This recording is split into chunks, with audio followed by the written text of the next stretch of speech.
Hello, YouTube. So, this is gonna be interesting, I think.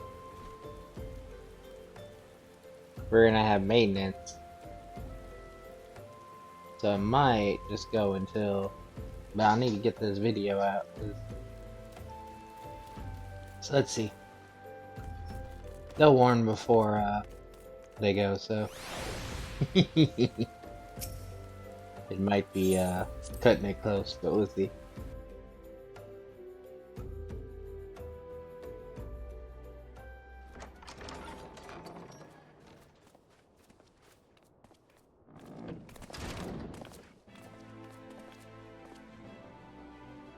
Thank you for coming. No thanks are necessary, General. I trust your recuperation continues apace. I cannot complain.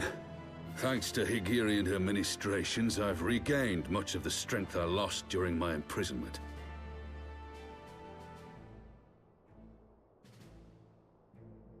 I gather you have made progress in the search for Her Grace. Aye, some good fortune at last. A few days past, Dulala informed us that a sizable shipment of alchemical supplies had been delivered to the palace.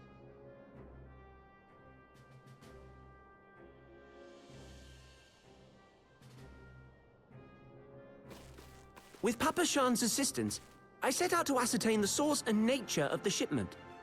My inquiries led me to Frondale's frontistery. There, I learned that an order had been placed for a curious substance designed to sustain patients trapped in death-like slumber. An invention of the former head alchemist, apparently. A death-like slumber? This cannot be a coincidence. It lends some weight to Dulala's claims, aye. Her Grace is likely somewhere within the palace, abed but alive. Before making any attempt to extricate the Sultana, however, it seemed prudent to learn what manner of substance was used to induce her torpor. To that end, I made inquiries as to the whereabouts of the one most like to have administered it. The lady in waiting, Muriel. We sent for you as soon as we learned of her location. All that remains is to apprehend the woman. We shall find our cat's paw in the Silver Bazaar. But we must tread carefully. The market is not the bustling place it once was, and someone is sure to mark our coming. Should they inform the monetarists, we'll have a fight on our hands. We must be prepared for the worst, and being short an arm, I thought it wise to take another in its stead. What say you, Warrior of Light? Will you lend me yours? Bitch, please, do you have to ask? Then I pity the bastard that stands in our way. Come, my friend. For Nanamo, and for Ulda! Nanamo!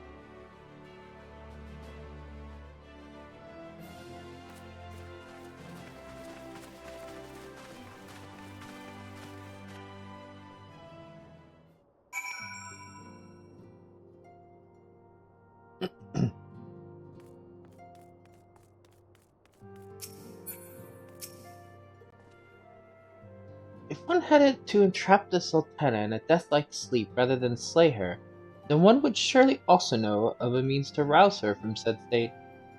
There must be an antidote to this poison. Our target is Muriel, the Sultana's former lady-in-waiting, a woman of Midlander heritage. I'm told the two of you have met.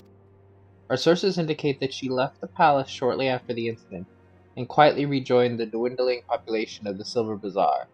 I suggest we begin by questioning the market's residents and confirm that Muriel is still in hiding there.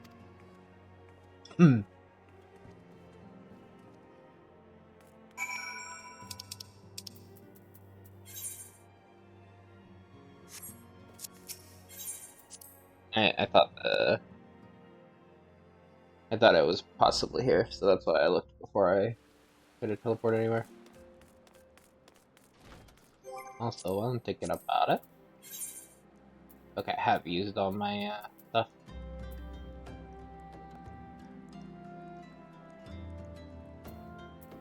One more, and then we have that max.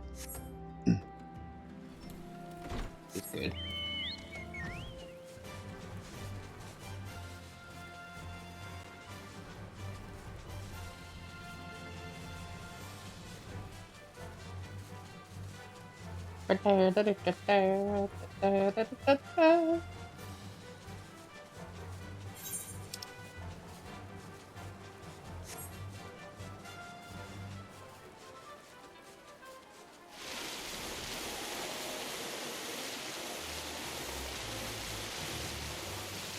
I love when you can fly by water because you can just do this. You don't fall in and lose your mount.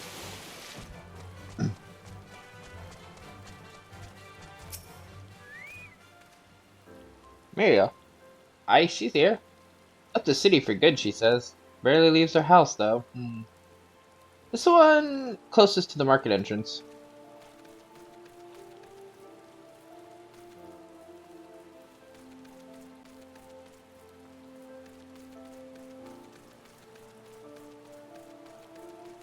Hey, you two. Hey, Papa Sean. Easy now, General. We don't want her bolting down some other hole.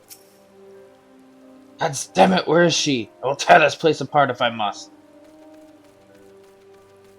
Let us gather all the players together. This has gone on long enough. And I suppose it was too much to ask that we stumble upon her buying fruit in the market square.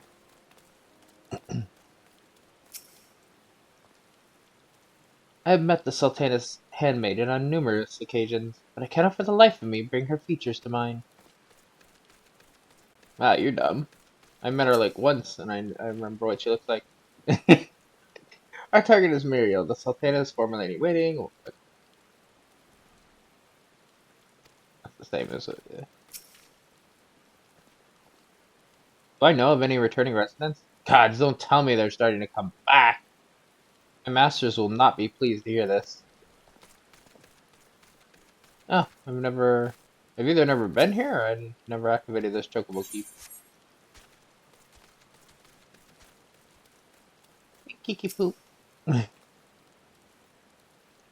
What brings you to our lonely little hamlet? I believe the arrival of your entourage just about doubled our population. Looking for Muriel, you say? If you're hoping to lure her back to Udal, you may as well give up now. The girl's done with the city life.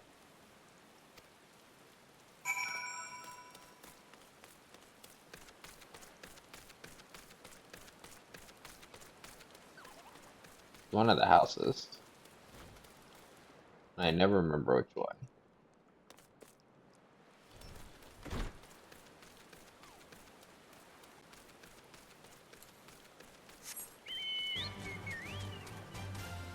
It's the one that's technically closest. It is.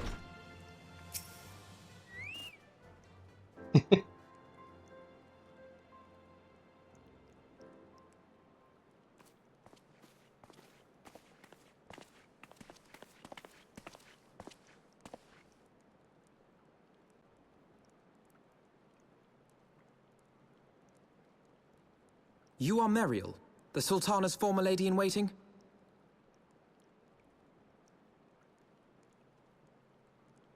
I know no one of that name. Pray excuse me. Buck, buck, buck.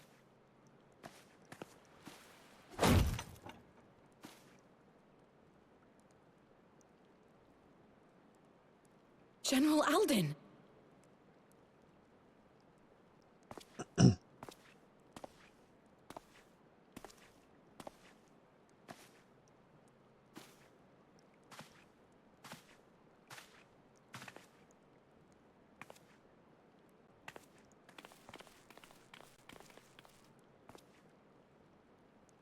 We will have the truth from you, girl.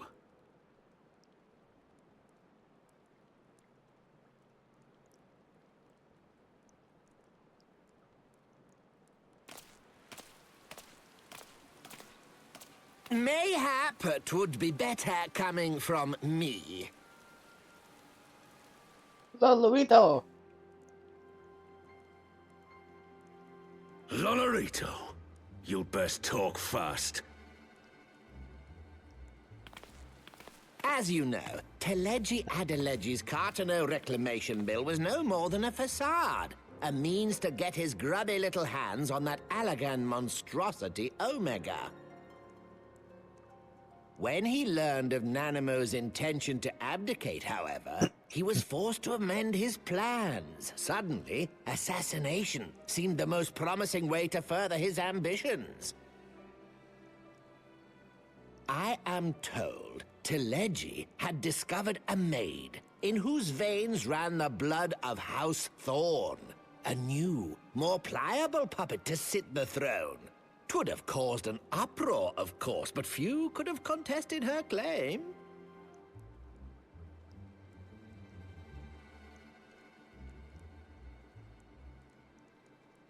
'Twas plain that Teleji's wild machinations had outgrown our ability to control them. So I decided to usurp his scheme and left the fool to seal his own demise. And what of Nanamo? Oh, I have no desire to harm her grace. 'Twould profit me little to destabilize our government. Thus did I employ young Mariel here to administer a potent sleeping potion in place of a poison.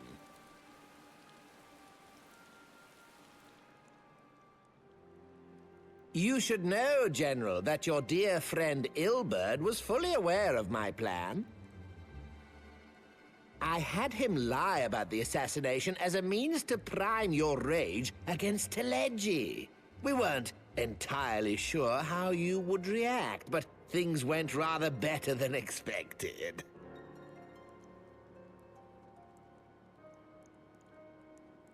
You conniving little worm! You had your claws in the Crystal Braves before their first recruit had sworn to serve! But of course, when a new game begins, 'tis only prudent to have a piece on the board. Ilberd was mine. Truth be told, a significant proportion of the Braves' initial endowment was also mine. With such large sums moving about, 'twas a rather trifling matter to disguise my own contribution.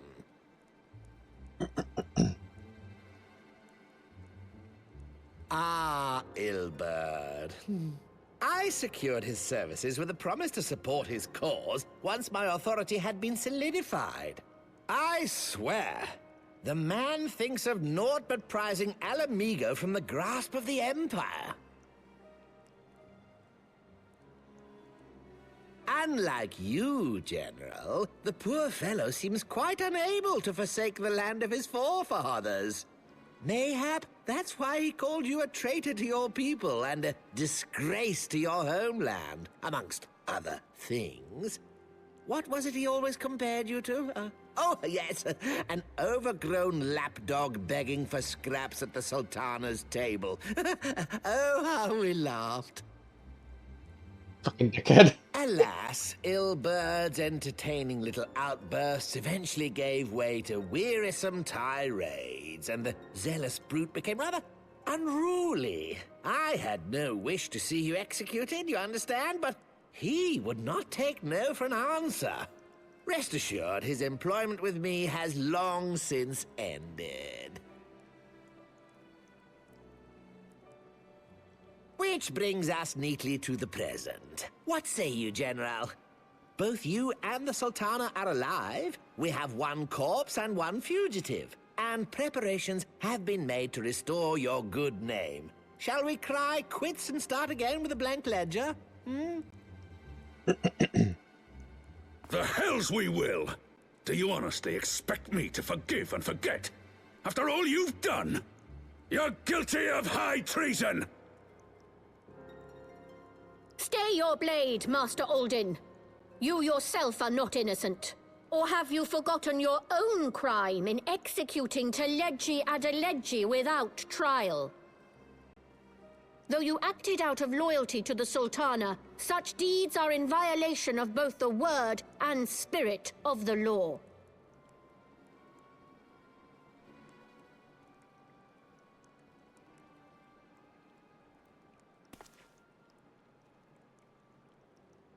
If you would, Lord Lolorito?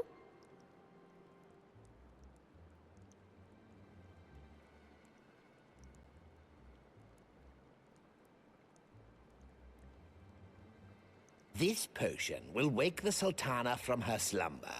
Consider it a gesture of conciliation. You will find Her Grace resting comfortably within her private chambers. Should you doubt my word, I shall willingly accompany you to the palace as your hostage.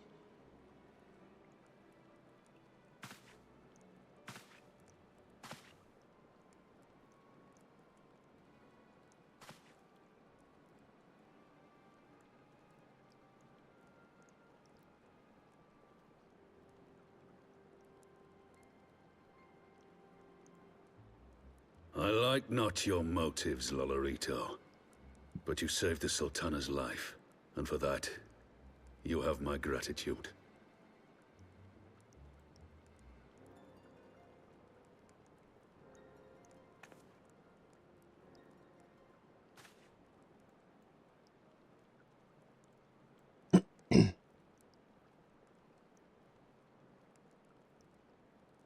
Rauban Aldin, you are hereby reinstated as General of the Immortal Flames. The citizens of Ul'dah shall once more be united under Nanamo Ul'Namo, and together we shall usher in a new age of prosperity.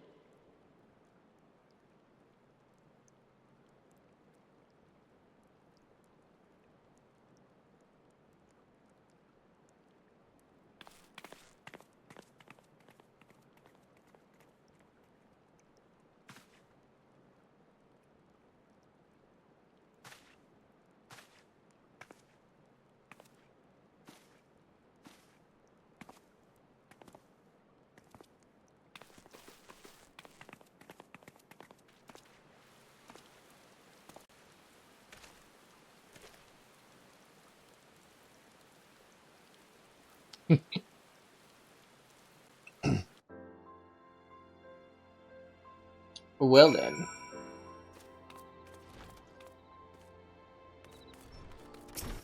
Thank you, Gary. You had killed the one you served. Pray excuse my mutterings. I was reminded of a line from an old poem. By the 12, I feared Lord Lorito's arrival would herald another bloodbath. Little did I suspect that he of all people would gift us the means to rouse the Sultana.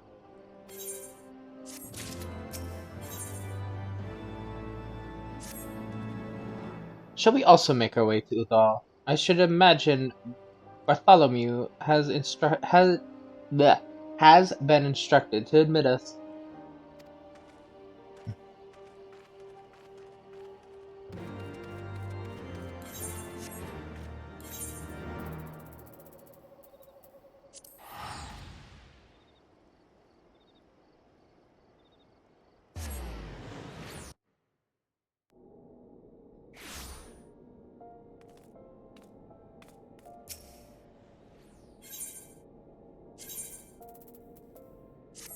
Chamber rule.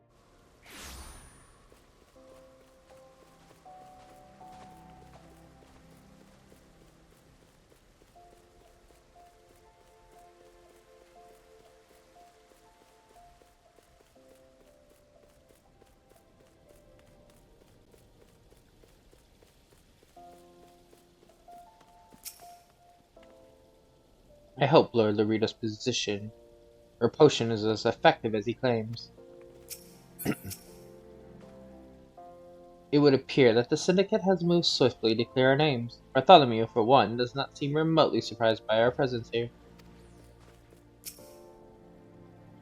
Flame General Ruban mentioned you might be coming. Please, this way if you will.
I was having the longest dream.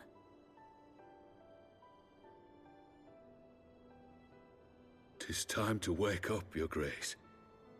Another day begins in Thanalan, and the sun blazes bright upon the sands.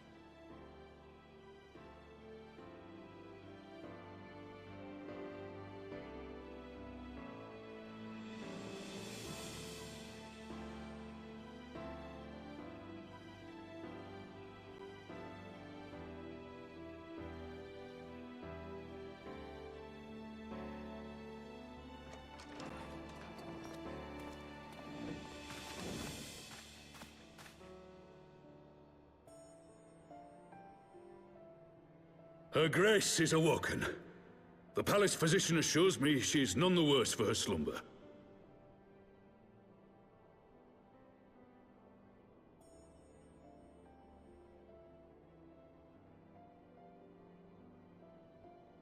I believe Her Grace will soon resume her plans to place the government of Uldar into the hands of its citizens. Whatever path she chooses to take, I shall walk it with her. And we shall tread slowly, lest the nation be unsettled in our wake.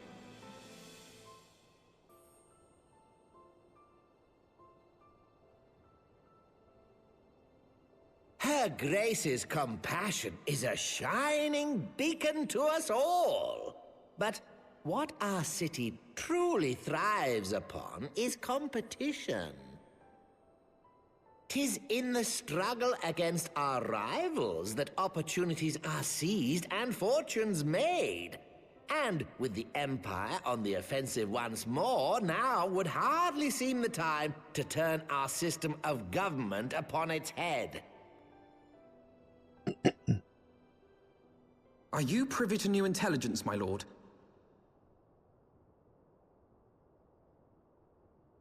I would hardly call it new. Remind me, what was the name of that enormous Imperial warship which met its end in Mordona? Oh, wait, I have it. The Agrius. Yes, well, 'twould appear that the Garleans have been hard at work on another such vessel. How close are they to completing this ship? Is it operational? Its maiden flight was a success, I hear. I should imagine Emperor Varys is eager to see how it performs in battle. My lords and ladies, I move that it is time to repair the damage caused by Teleji Adeleji and prepare our great nation to repel the Empire once more.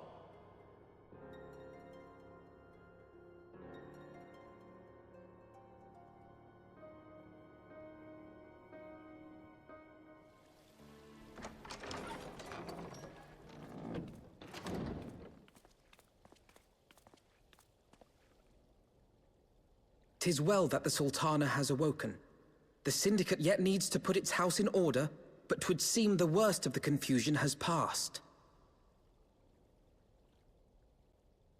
Uldar has taken control of its future, and I must do the same.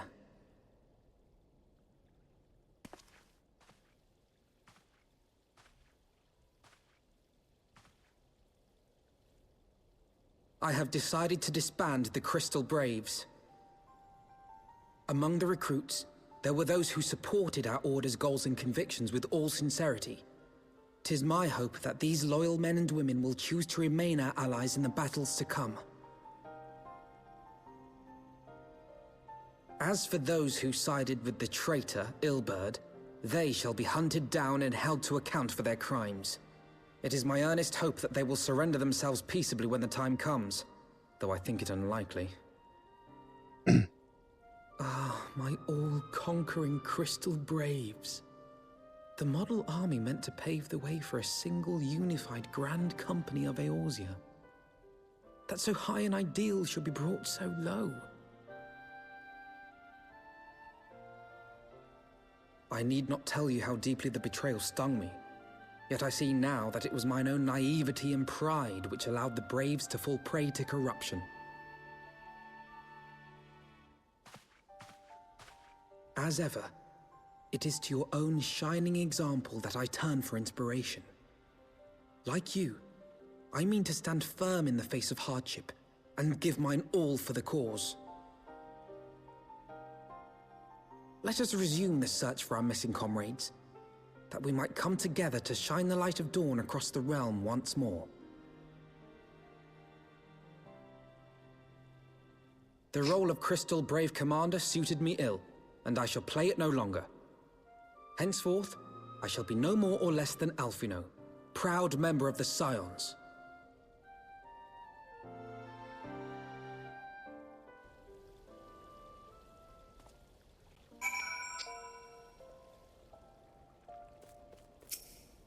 Okay, Alphino. I blush to speak thus of mine inner turmoil, but the fact remains, there is no woman alive in whom I would rather confide. Were it not for your shining example, I might never have emerged from beneath the pale of my despair.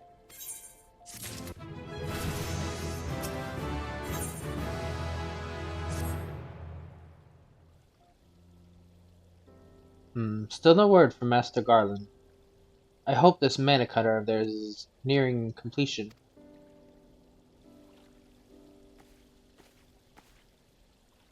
I am assured that her grace will make a full recovery. I, and Udal too, shall flourish once more. General Ruban and his colleagues have matters well in hand, I believe. Lady Ugiri, a question if I may. I believe your people have been keeping a close watch on the Crystal Braves. Might you know how things stand at the Rising Stones? Ah, yes, of course. You will be pleased to know that the 3rd Unit Braves abandoned Revenant's Toll when they learned of Captain Ilberd's defeat. The only blue uniforms to be seen there now are those worn by soldiers loyal to you, Master Alphino. To me. I see. I am grateful to hear that at least some of our members were true to their oaths. Ere we return to Ishgard, I must go to the Rising Stones and thank these stalwart for their service. It shall be my final act as the Crystal Brave Commander. Will you join me, Lily? You were there at the company's inception. 'Tis only fitting that you be present at its end, and I would appreciate the support. Yeah, you got it.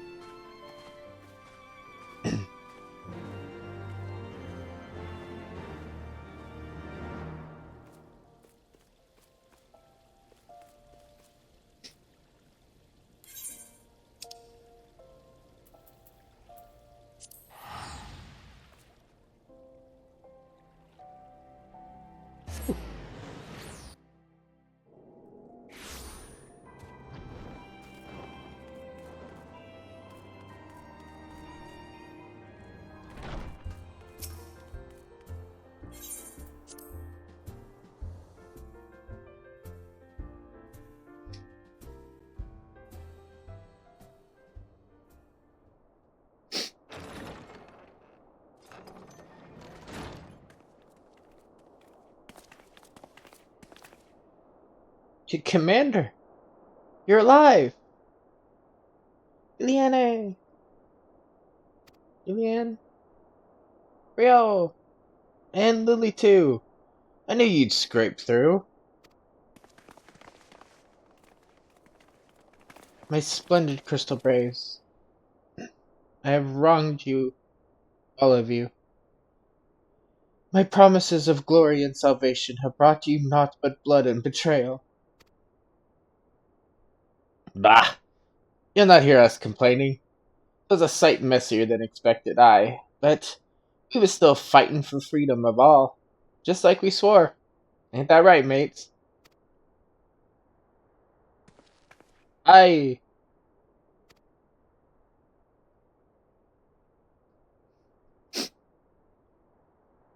You humble me, and I'm truly blessed to have such steadfast comrades. It is with the most profound regret, then, but I must. That's enough of that, Commander. We know what you've got a mind to say, and we ain't having none of it. We've talked it over, and see? And we've all agreed. You can take our uniforms and strip us our ranks. But that won't be no but we won't be no less of a company. But the Crystal Braves. The Crystal Braves may be finished, but the ideals upon which the company was founded live on. They bind us each together, and to you. Commander, Alphino, our minds are made up, so you may as well get used to it. Let us help the Scions. Let us help you find Benfilia and the others.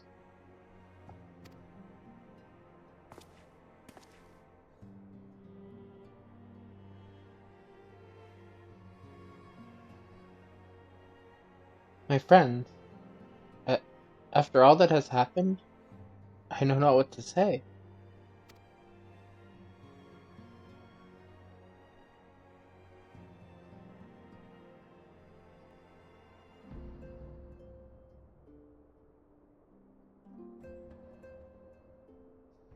Just a smile, just like, he.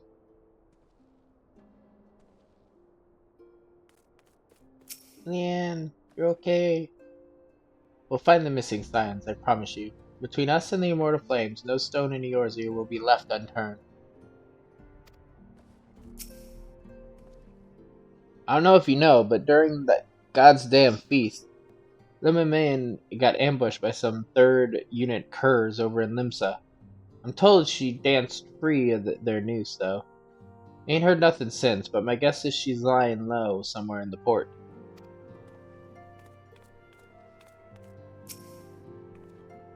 I feel blessed to have witnessed such a display of camaraderie. I like comrades, but I don't know. I don't know how to say that word. I know what it means. Sniff. Pray excuse me. I had thought my tears spent. My grandfather used to say that one could measure a man by the constancy of his comrades. Mayhap I am the exception which proves the rule. Nay, do not protest. I know that I'm not worthy of their loyalty, Lily. But as Thalic is my witness, I shall do everything in my power to earn it.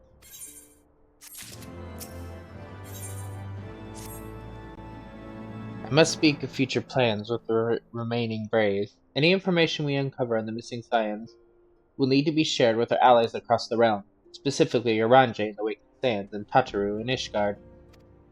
While we are organizing our various channels of communication, I would ask that you call upon Master Garland at the Manufacturer. I will join you in Ishgard as soon as I am able. To Ishgard!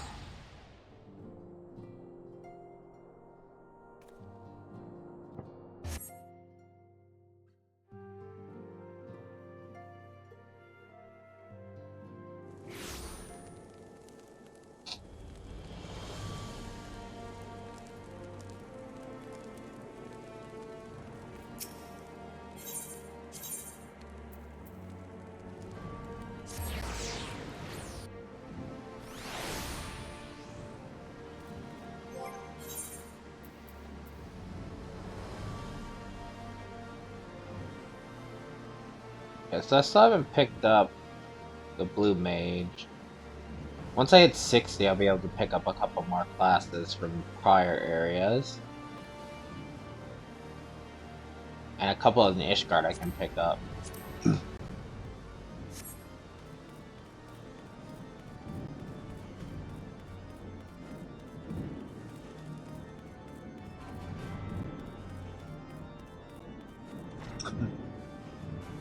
I was just looking at what classes I picked up. Excuse me. This is, So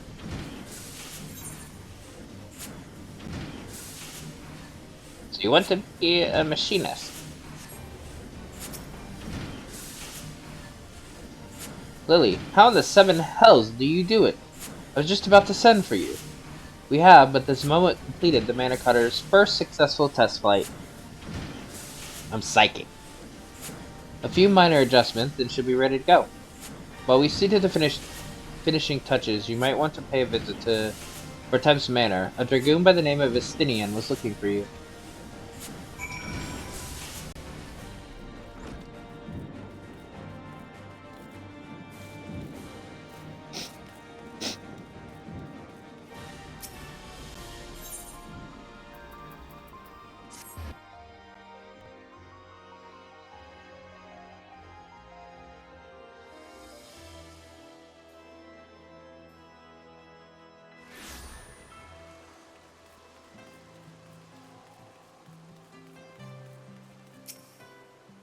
Yes, let me in.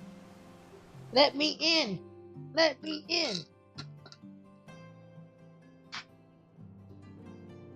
Hello, Estinian. You have fulfilled your obligations to the Uldons, then. Mistress Tataru has been keeping me apprised of the situation. Once I learned that these mana cutters of Master Garland's were nearing completion, I saw no reason to tarry in the mist. For the present, Nidhogg seems content to remain in the Eyrie, plotting his revenge. Dun dun dun. Give me a second. My allergies are acting up from taking my meds. So I'm not coughing in your face.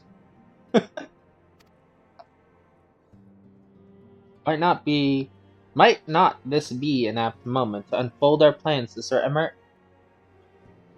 I think we have kept him in the dark long enough.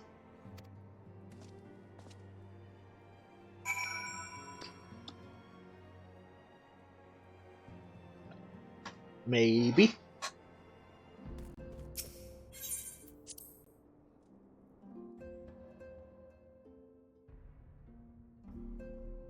It's 11 p.m. right now. And I'm recording this to go up by 6 a.m.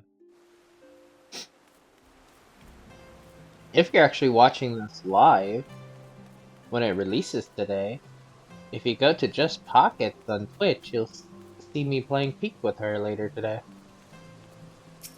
That is if you're watching literally today. The Forgotten Night.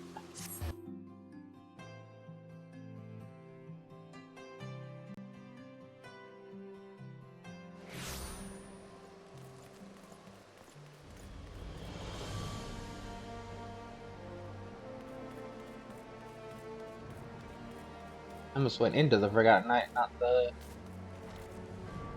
this place. Sir Emeric has been eager to speak with you. Pray proceed.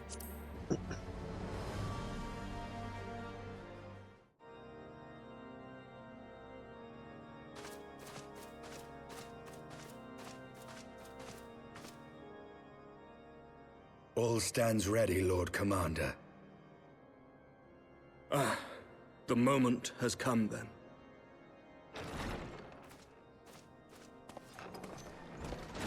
Pray excuse my lateness. I paid a brief visit to the workshop to inquire about the mana cutters. The engineers assure me that they're ready.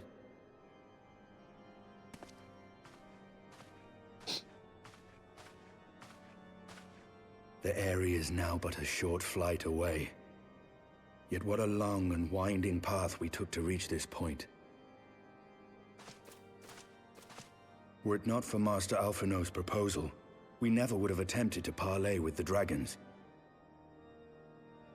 Though our negotiations yielded little, our expedition with Lady Isar taught us much.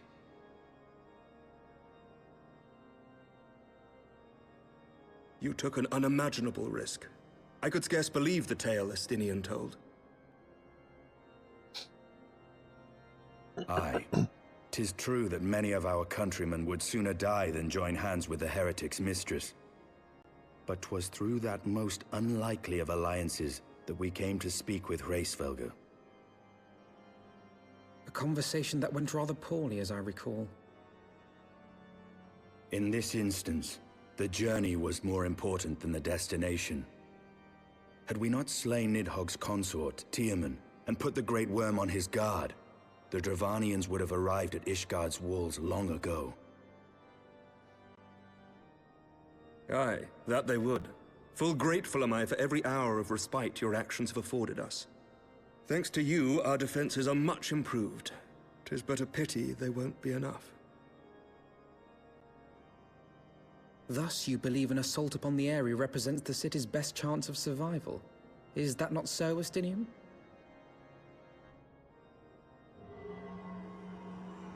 I am under no illusions. Nidhogg's might is legendary. But with his eye in my possession, I can stifle his strength at the source.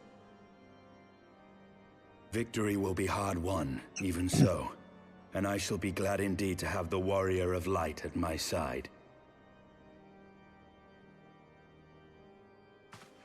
You shall have my blade as well. There are more of these mana cutters to be had, yes? Lord Commander, no! How can I, a proud knight of Ishgard, stand by and do naught while an outsider risks life and limb for our homeland? I swore an oath to protect this city. And you need to Pray stay leave with the it. slaying of dragons to dragoons, Sir Knight. Your duty to command the city's defense is no less vital. Should we fail, and Nidhogg slip through our grasp, who then will hold the walls against him? Will you leave Ishgard in the hands of the Holy Sea's zealots? There are others. Who but you has the authority and the standing to orchestrate a city-wide defense? I do not, and neither does the Warrior of Light. That is why it is our place to fight, and yours to remain here, Lord Commander. What? You too, Master Alphino? By the Fury! You have shown some promise, but this adversary is far beyond your skills.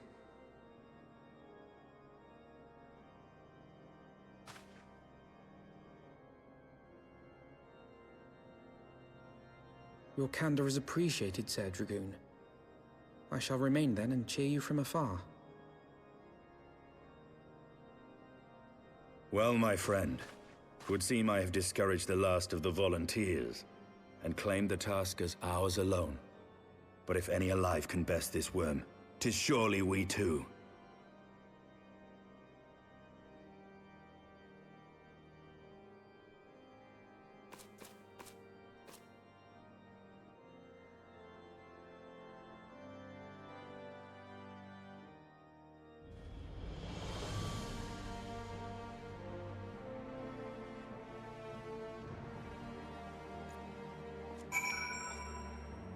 It's surely we too. Okay, Astinian. Let's go. I have pricked Master Alphino's pride, I fear. But had been less forceful, the boy would have insisted on accompanying us to the area. Do not think me blind to his talent. With a few more campaigns under his belt, I have no doubt that Alphino will make a fine field commander. But one does not practice on an adversary such as Nidhogg. We shall be hard-pressed enough without the added worry of carrying a novice.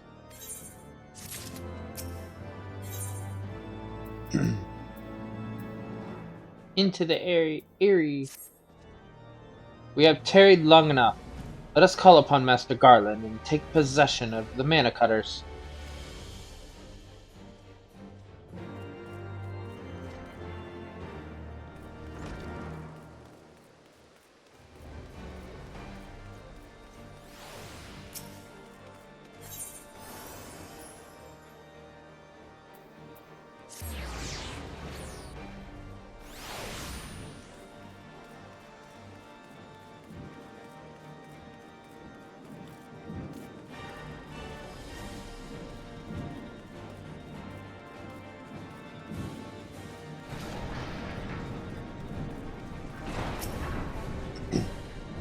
The moment is at hand, Warrior of Light. These little beauties are our pride and joy. Now they're yours, so be careful with them, eh? I guarantee you won't find any loose rivets. We triple check. Silly old friend, the cutters are ready when you are. The finer adjustments cost us a few sleepless nights, but we got there in the end. Which means you can get where you need to go. I tell you, these beaters will tear through the wind barrier like a cement drill through cottage cheese. And that, my friends, is a Garland Ironworks guarantee. You have our thanks. Come, warrior light. The dread worm awaits.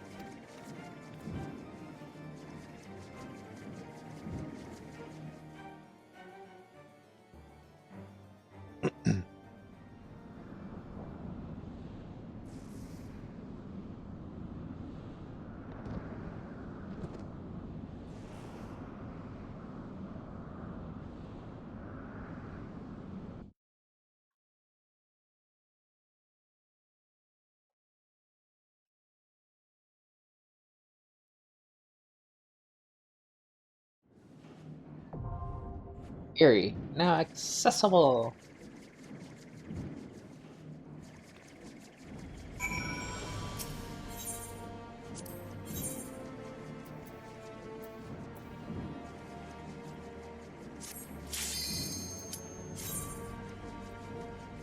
I forgot it was a dungeon, to be honest.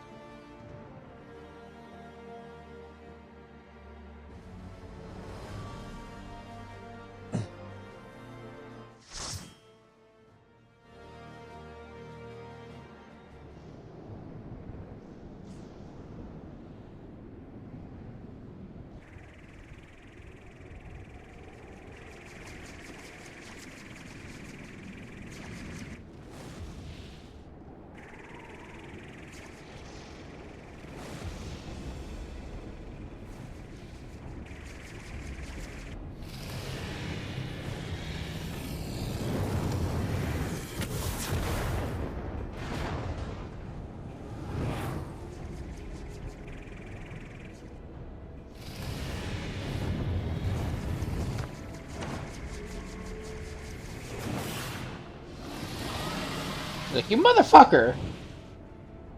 Use my own damn eye against me.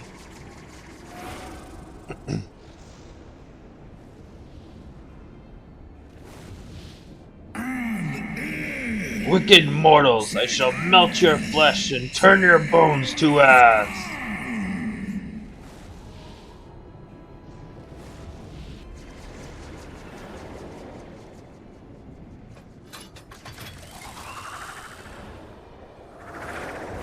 Good thing I know how to fly.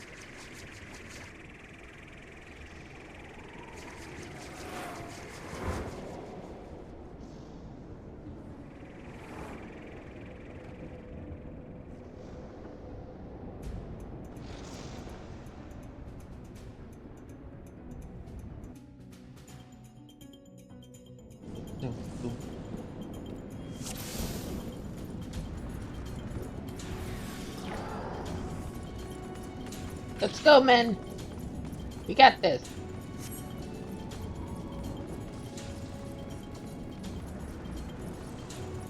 We have to stop Nidhogg. I like not the sound of that thunder. Yeah, me neither.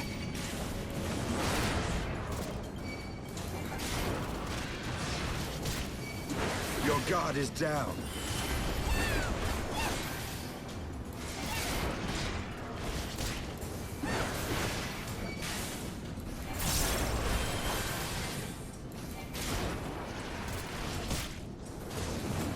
Sir, why are you not watching me? Know your folly.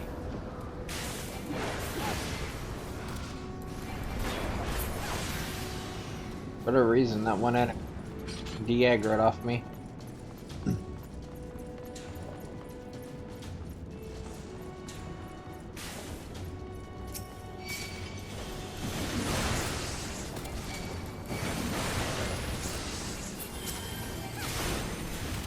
When they're fighting, so I want to stay on him.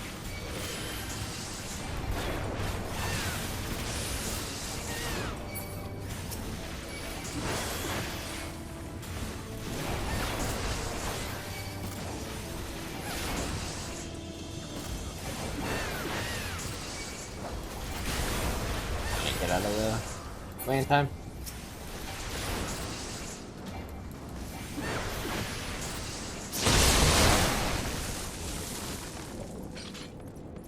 Where's that little... Could be here. Is there a chest or something over here? No. Just dead end for no reason.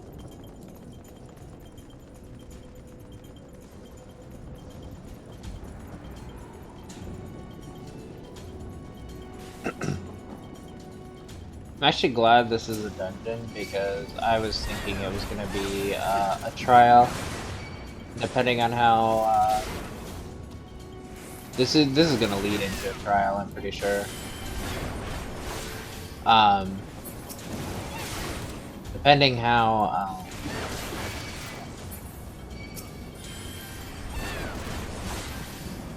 whenever they're having maintenance. I don't want to be stuck on a long thing like that. Again, why is sort of random?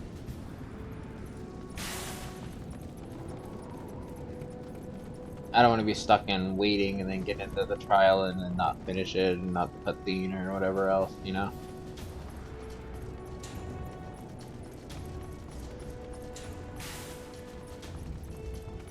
Although if we did the trial early enough.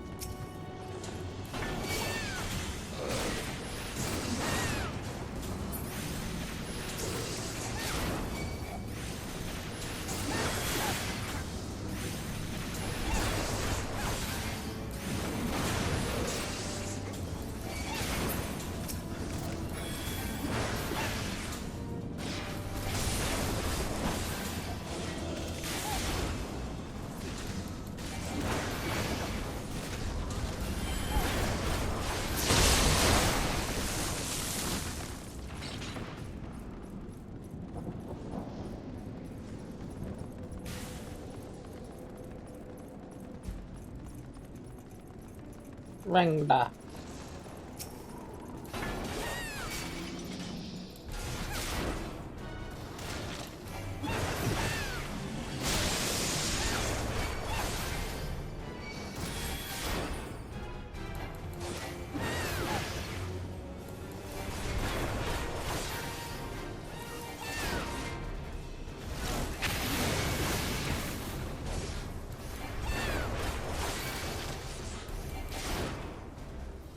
Are you locking onto me?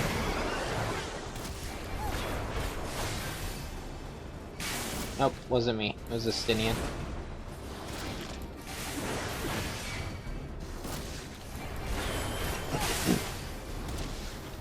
Know your folly. Know your folly.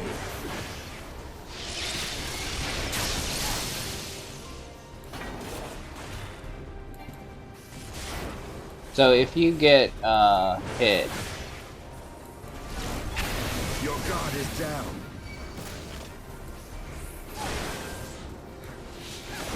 by the beam of electricity, you have to take it to Rod, or you die.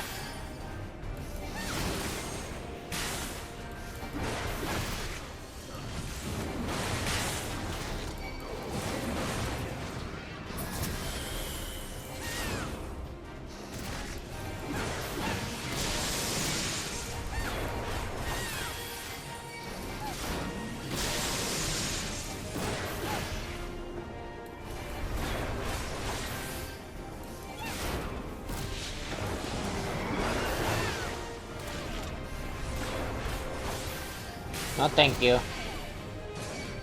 No thank you at all. I don't want that.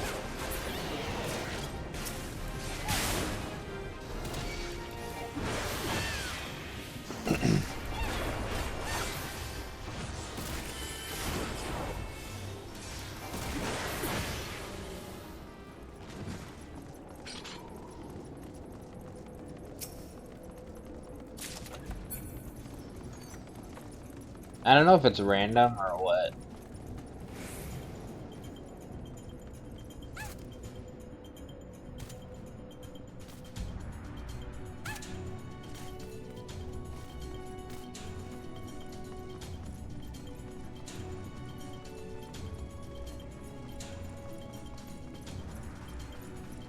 terrible dragon appears before you.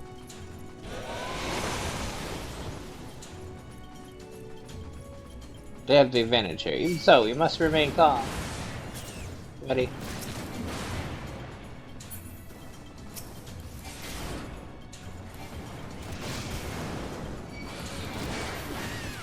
It hugs brutally.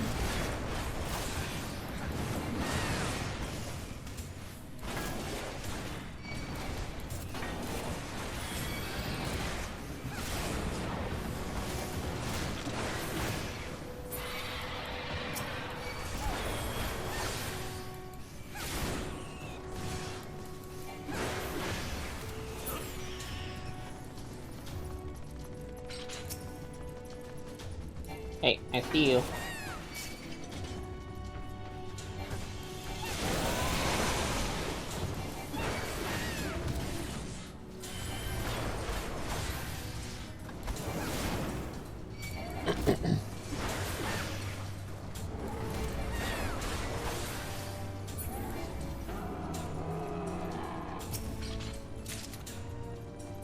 Three pots of lavender purple dye.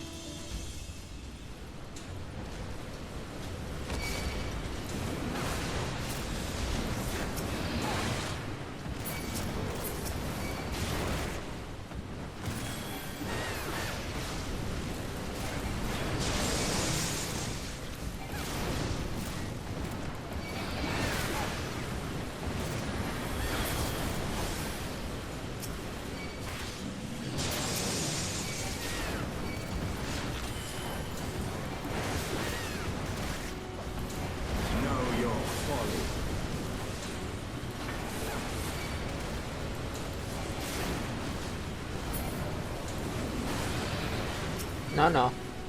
Keep on me.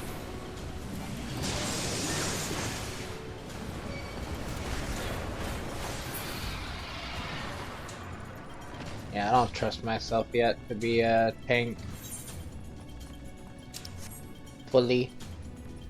I'm not keeping the aggro like I should.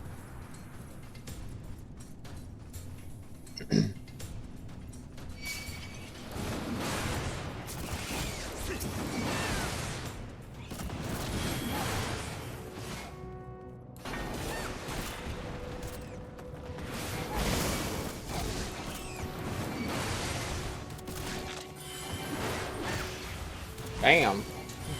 I mean, really hard there. To be fair, I am weak on gear at the moment. Pretty sure I'm still in the level 50 gear, and we're like nearing the 60, so.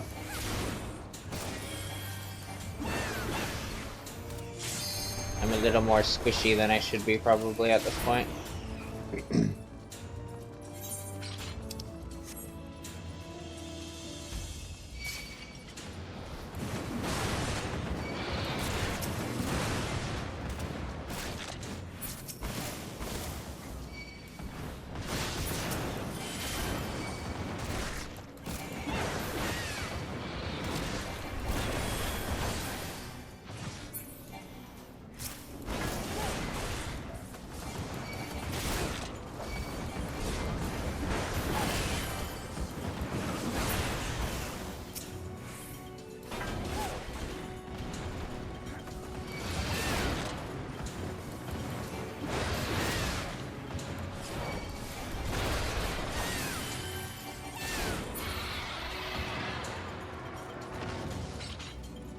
Oh, there was a chest.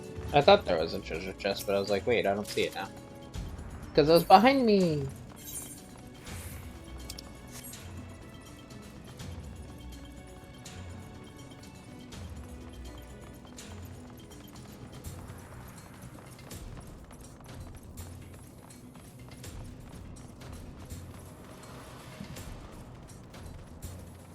Don't remember you. I remembered Rangda because when I recently did it, I forgot about the lightning rod and I got killed. I will end your struggles!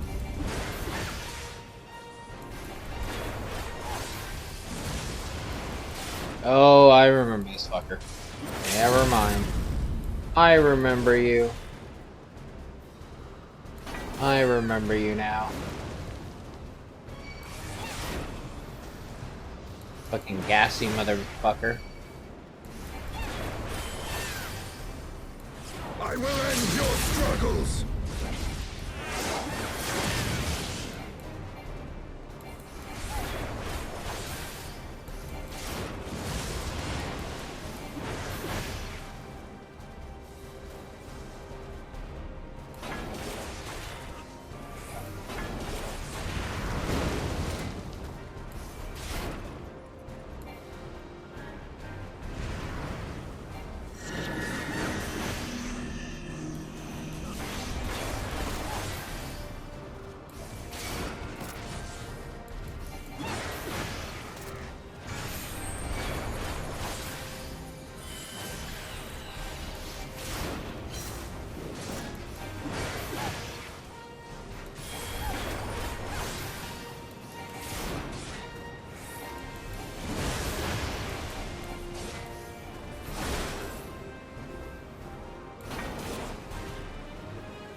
Taste my lance!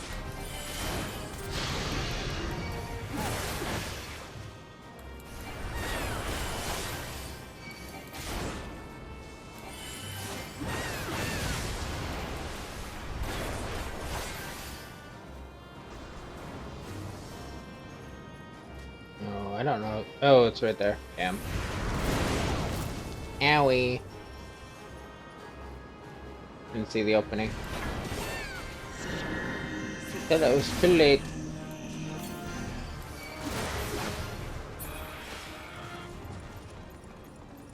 Good thing I'm the tank and not a DPS. I would have been dead there.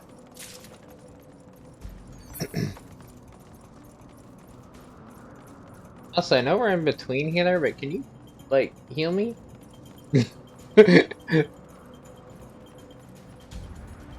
You'd think, even though we're in between and I'm auto healing, they would heal me.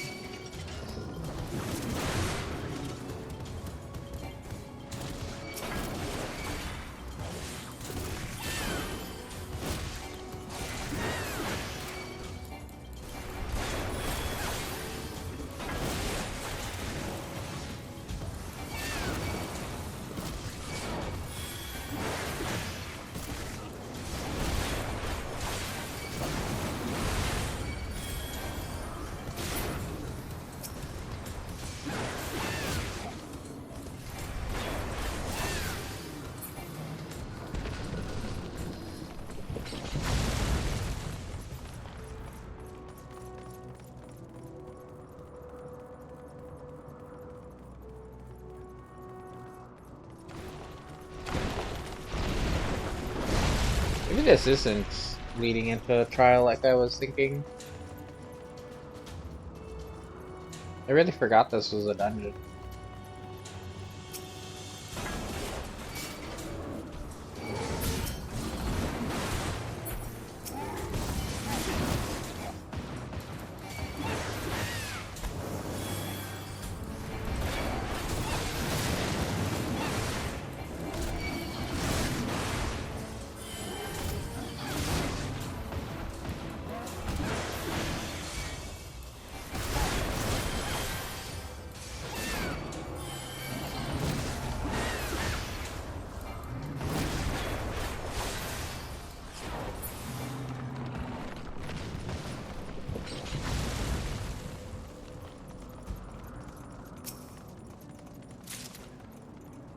Definitely need to look into more about being like the warrior.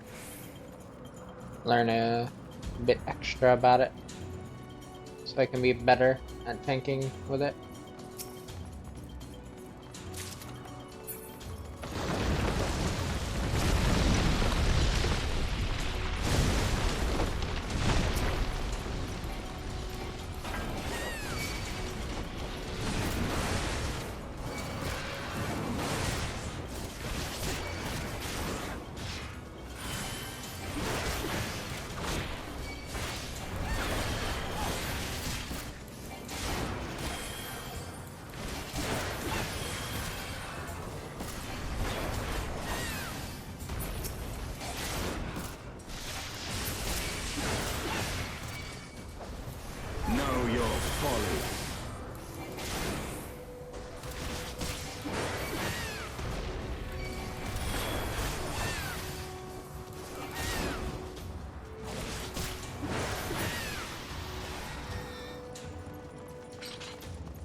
Oh, this is gonna be fun. We must rout them quickly ere they overwhelm us.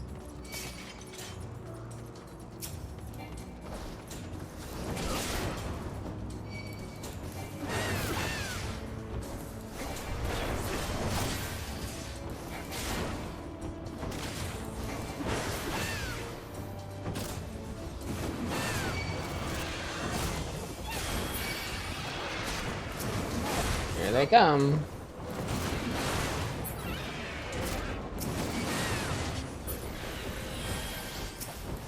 Know your folly.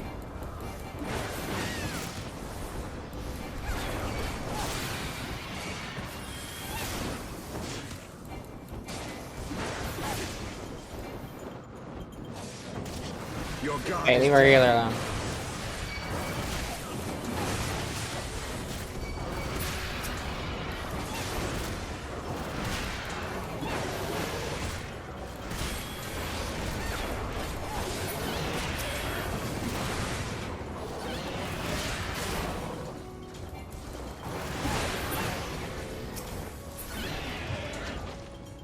Wonder if the white mage is the only one with the regen ability. Or if I'm the only one that thinks regen is good on a healer.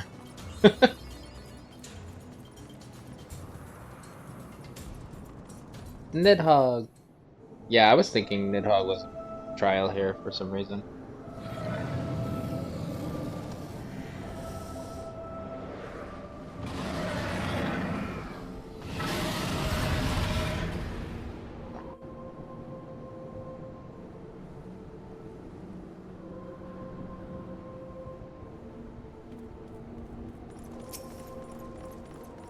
Hey, Nidhogg. Impudent mortal, thou wouldst use my own eye against me. Tremble at my fury.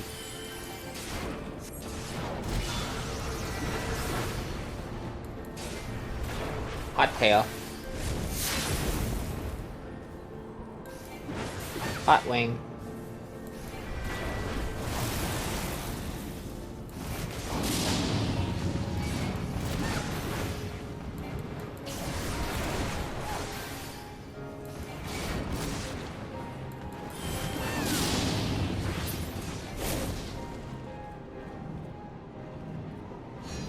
Push it. Push it. Hi, Nidhogg. Nice to meet you too.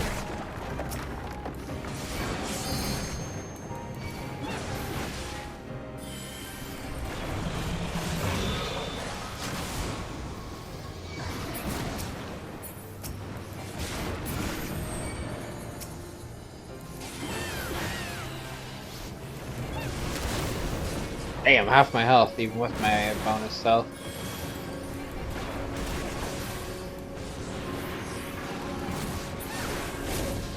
Ian? Where are you? Attend to me, my kindred.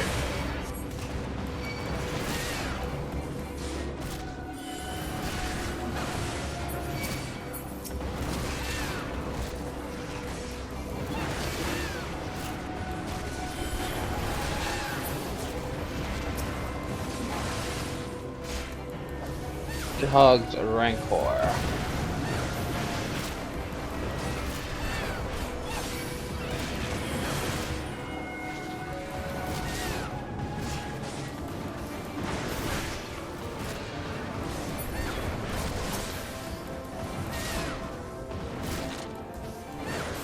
No roasting me.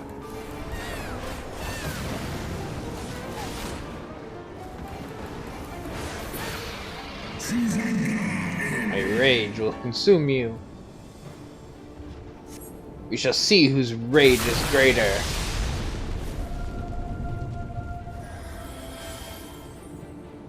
Whatever heal. This way, Nidhogg. Treacherous mortals. taste my lance. Hot wing.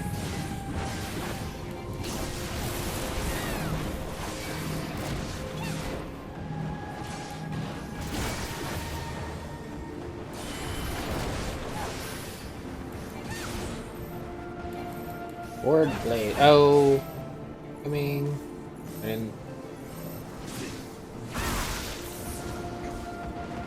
damn. Even with that, that hurt a lot.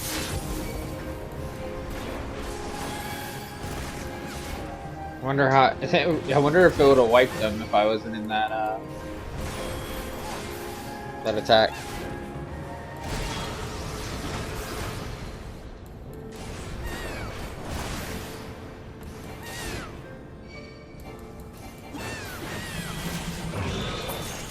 Hell yeah.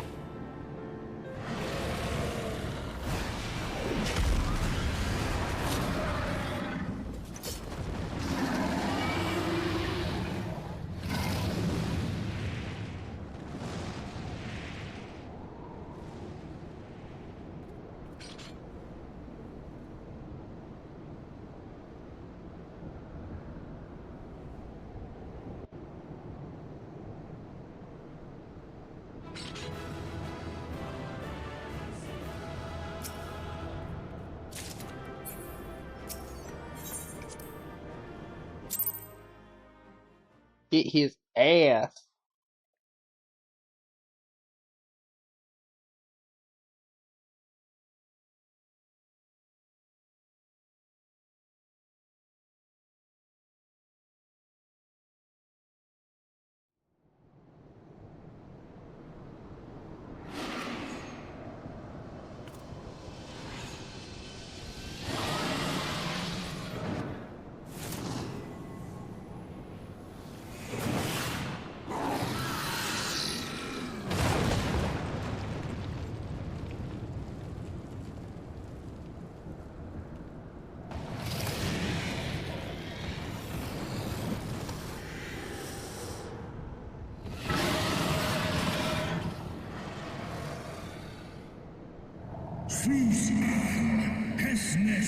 Thou wouldst use my own eye against me. Time hath done naught to dilute their kind's depravity.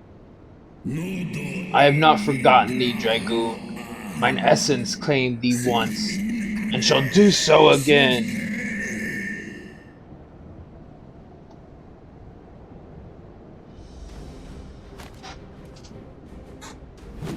No, worm! This ends here!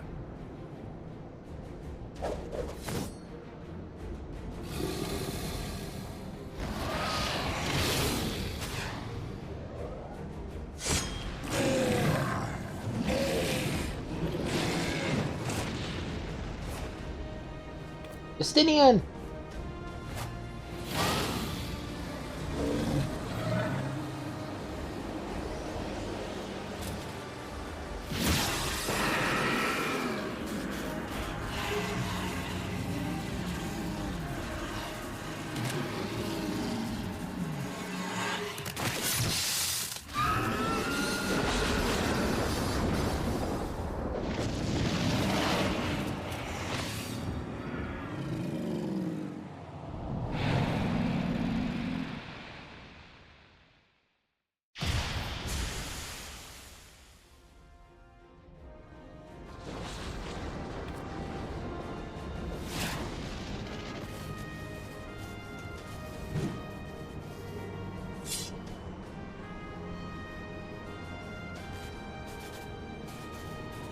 You gifted my people 1,000 years of suffering!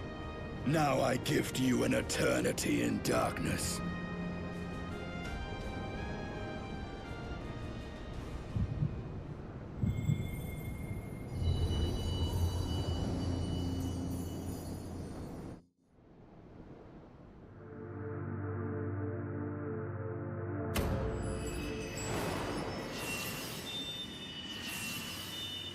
And then there was 3.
They are ours, Lord Eldrath. The eyes of Nidhogg.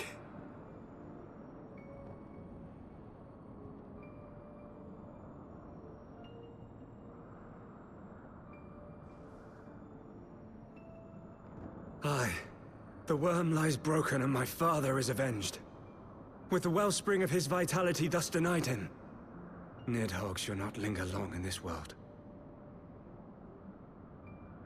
But behold the terrible price we have paid. My sire is dead. So many brother knights slain. We traded our honor for the strength which now courses in our veins. And still we are forced to make such sacrifice. But not in vain, my lord. Hraesvelgr is the only great worm left in Dravania, and he dares not leave his lair. With Nidhogg's eyes in your possession, who now can challenge the might of Ishgard, ascend the throne, and take your rightful place as the ruler of our people?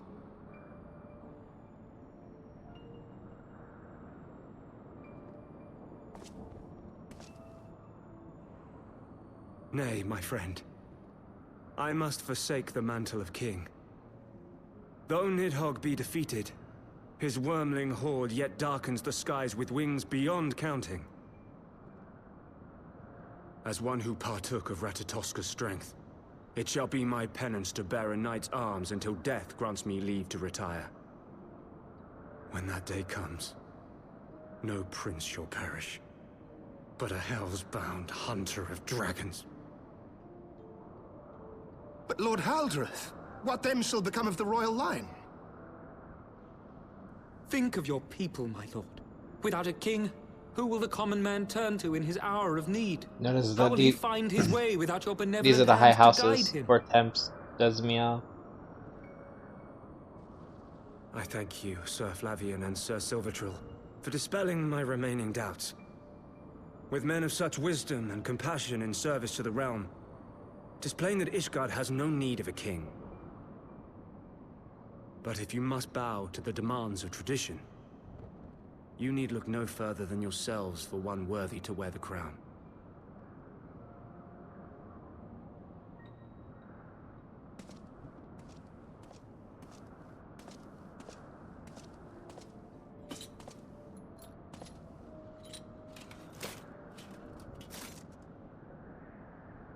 Fare thee well, my brother knights, my loyal friends. On these shoulders shall I bear the weight of my father's sins. With this lance shall I repay the debt accrued through our misdeeds.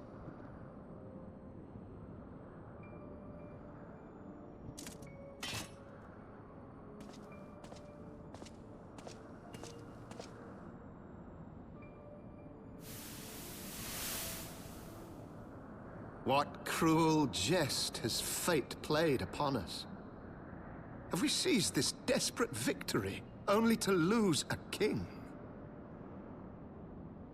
We can but act as our lord has bid. We few who remain must divide between us the rulership of Ishgard and her people.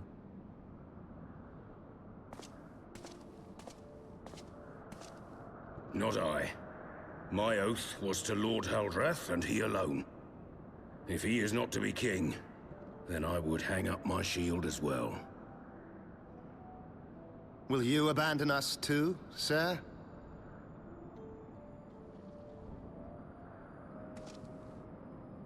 I would wash my hands of blood and betrayal, and take up an honest trade.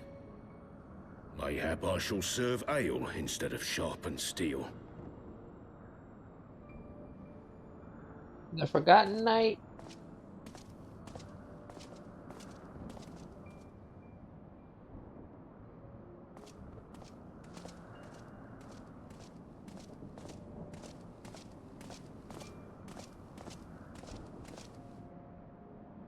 And thus the high houses are born. We four, then.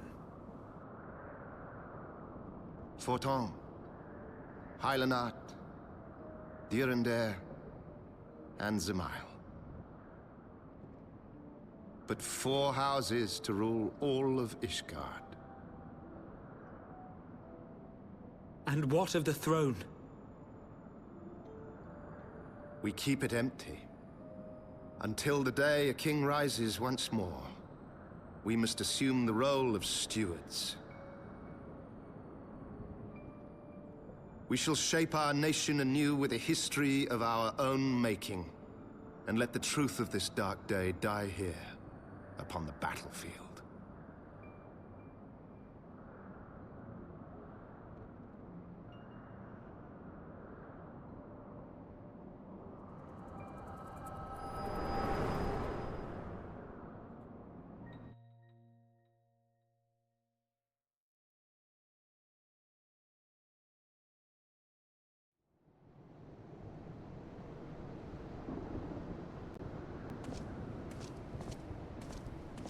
What ails you, friend? Are you wounded? Nah, I just saw the history, like, fuck! You have borne witness to history. To the culmination of the first battle with Nidhogg. The legend of Ishgard's founding tells that our ancestors were led to the land of Kurthus by the valiant King Thordan. In the midst of their journey, they came to a wide chasm, where they were set upon by a great worm, Nidhogg. A furious battle then ensued, with Thordan leading the van. Though the brave king was slain defending his people, his son, Haldrath, the first Azure Dragoon, fought on undaunted.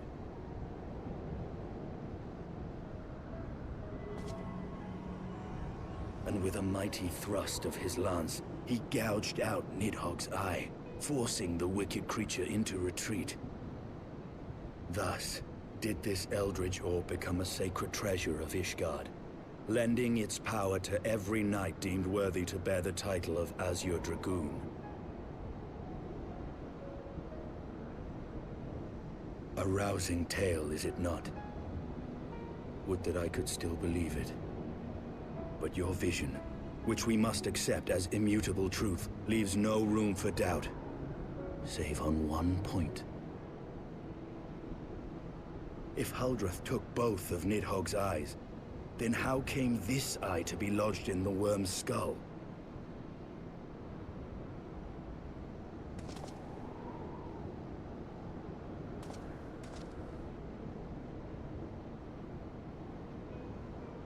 Beneath every answer we unearth, another question lies buried.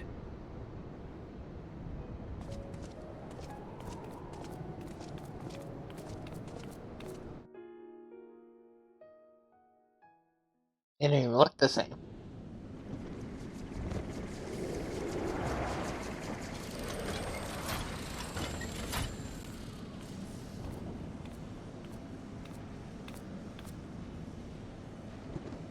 Twas a fierce battle, but one I knew we would win. Your fame is well deserved, warrior of light. Full proud am I to have fought at your side. I would fain return with all swiftness to Ishgard to inform the Lord Commander of our triumph.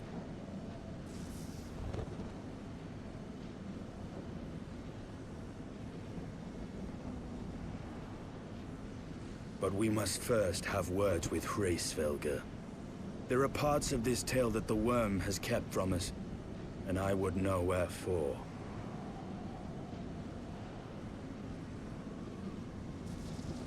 Let's go.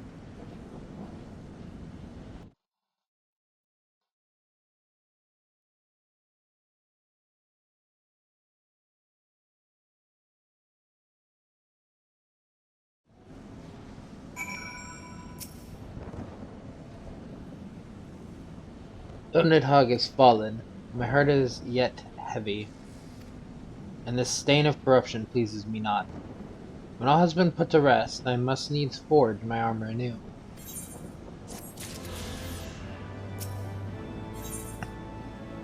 The song begins.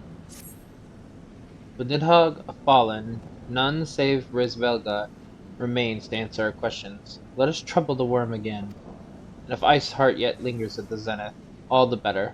I would have her hear the truth from the dragon's maw.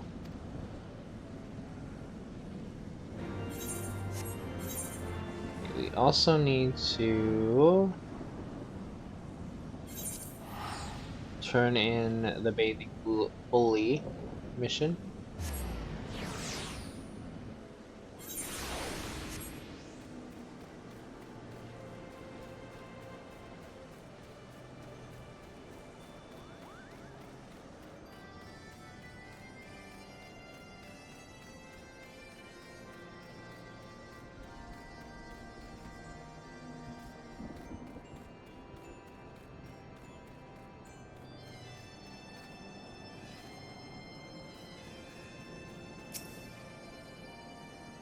Many thanks, brave adventurer. Finally, I can enjoy a bath without the smell of raw dragonfish assaulting my senses. Say, a dip in the waters might serve to freshen you up as well, Kupo?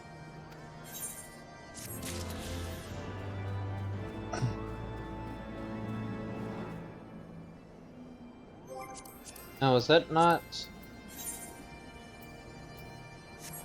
No, it was not.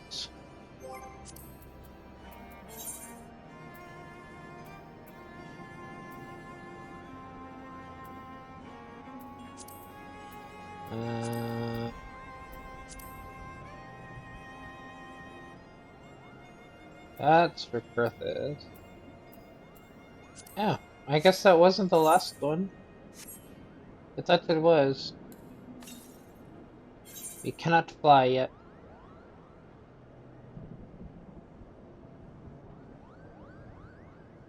Fair enough.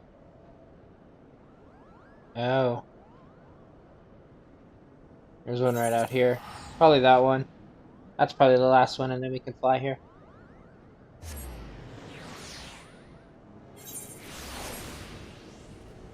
Hide your muggles!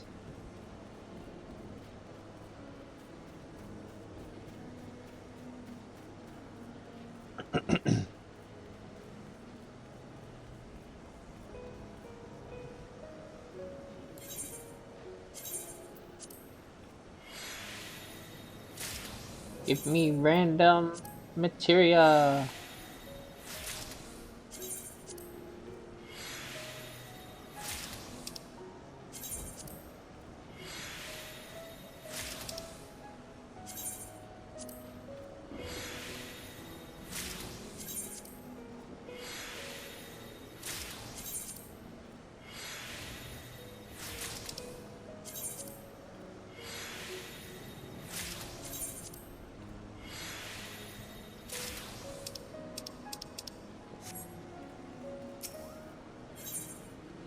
Yep, there's the other ether current we're missing. I thought that was the last story one, so I was kind of confused why we couldn't fly. I must have forgot this one or didn't see it in time, whatever. Hide and seek seemed like a fun game at first, but I had no idea everyone would be so good at it. Now I just want to go home. Did you find the other 3 Moogles and tell them it's time to leave, Kupo?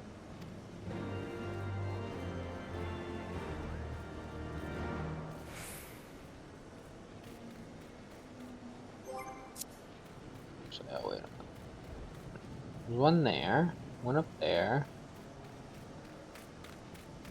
one up there. Okay. I can't believe you found me. Well, I'll find an even better hiding spot next time, Kupo.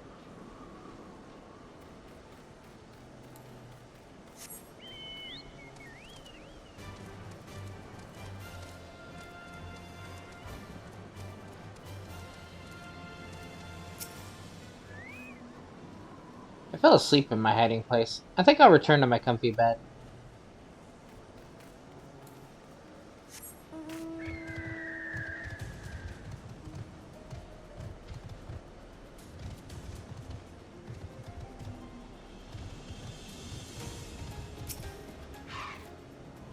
You actually found me? Aw, well, I suppose it's time to go home, Kupo.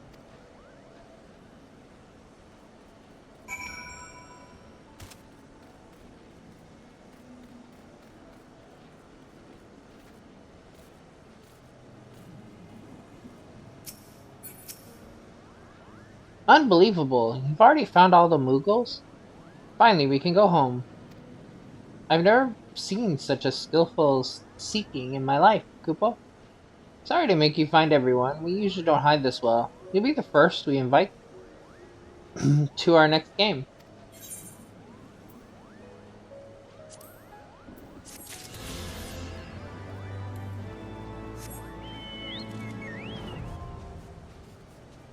Now we can fly here too! Hooray!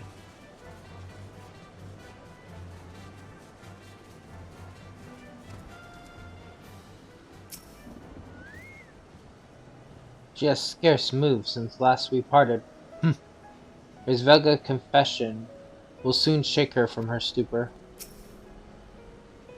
'Twas you, was it not? The furious screams of the dragons carried far. You have slain Nidhogg. What more could you desire from this place? Will you not allow Race Velgar to mourn the death of his kin in peace? Spare us your sanctimonious judgment, Ice Maiden. We have a gift for the Great Worm, and a mystery that can no longer be buried, or can no longer lie buried. Lady Iceheart, the Dragonsong War has all but consumed your life and claimed many of your followers. 'Tis time you learned the truth of its beginning, the whole truth, that we may at last bring this bitter conflict to an end. Sound the horn, warrior of light.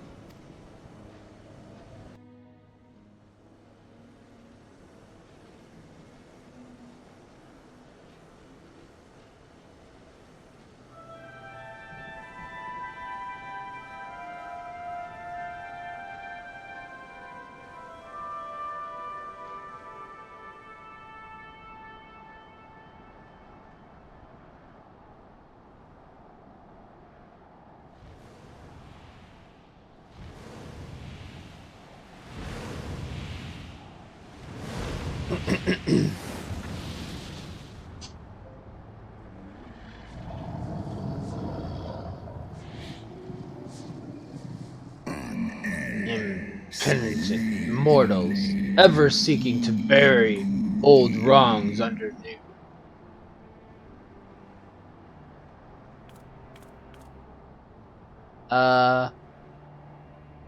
You gonna tell us the truth? I did sense the moment of Nidhogg's demise.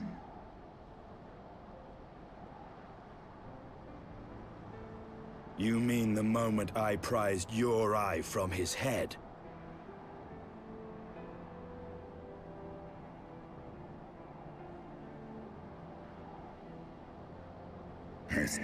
Twould seem thou hast uncovered my secret.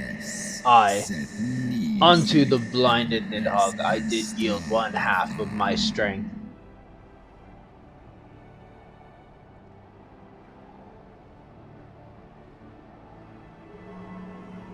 Your eye.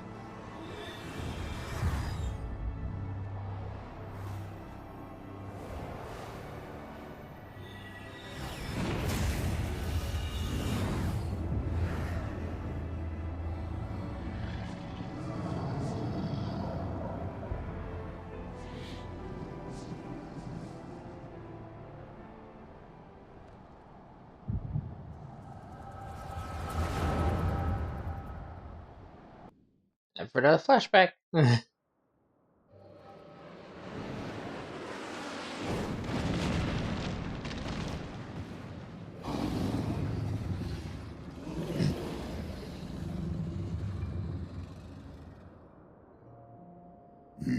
Nidhogg, what hath befallen thee? We are undone by covetous mortals.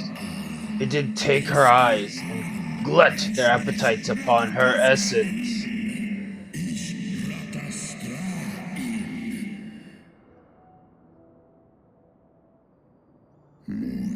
She is slain then. What madness hath unmade our peaceful accord? Did I not warn thee, brood brother? They have ever been untrustworthy creatures, these short-lived Elzians.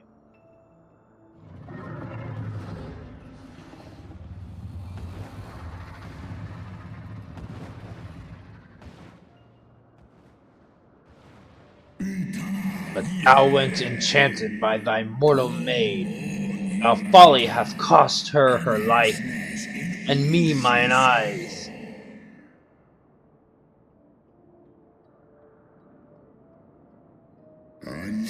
Oh, my beloved Shiva, how swiftly are thy kin made bestial by their appetites.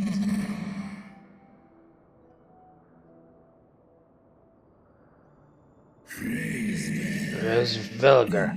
'Twas their blindness that did invite disaster into our lands. Surrender thee and I to me, and let thy be thy penance. Nidhogg. They bested me once, but I was reckless. I shall need but a single eye to inflict enduring torment upon these traitors, and every child of their line.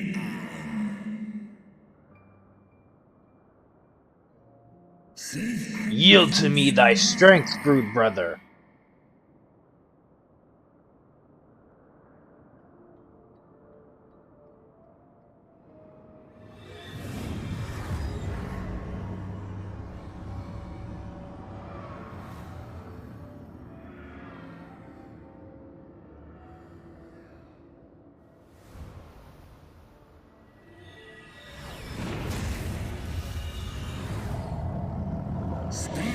My vengeance is begun.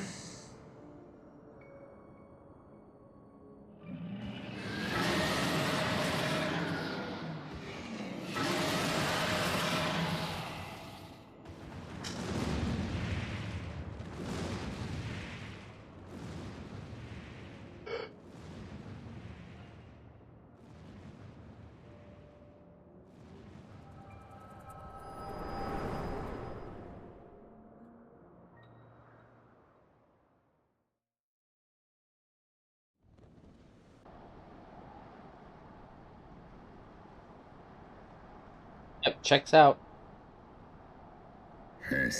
Thou hast borne witness to a scene from my past.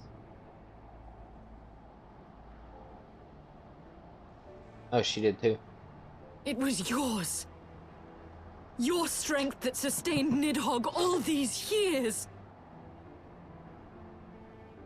Would that Haldreth had dealt the worm a killing blow. When my brood brother did appear before me, bloodied and blinded, his life was all but spent. He demanded half my vigor, that he might exact revenge upon the mortals who had wronged us. And so you acquiesced. You surrendered your eye to Nidhogg, knowing full well the suffering he would inflict. The peace my beloved so dearly desired had been shattered by her own kin. Their treachery claimed my brood sister's life, and my brood brother's reason. Thinkest thou thy fits of indignation will move me to remorse?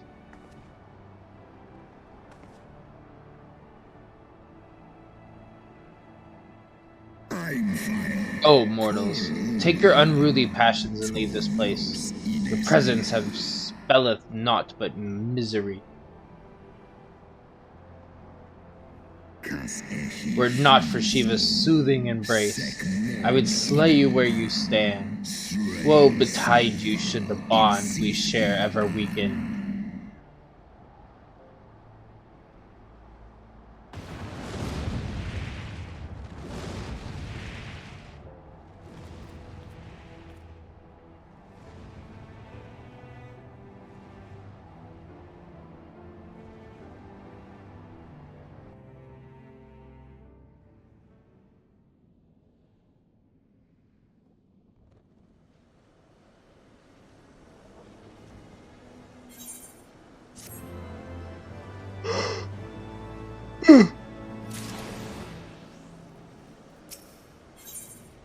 Unrest in Ishgard.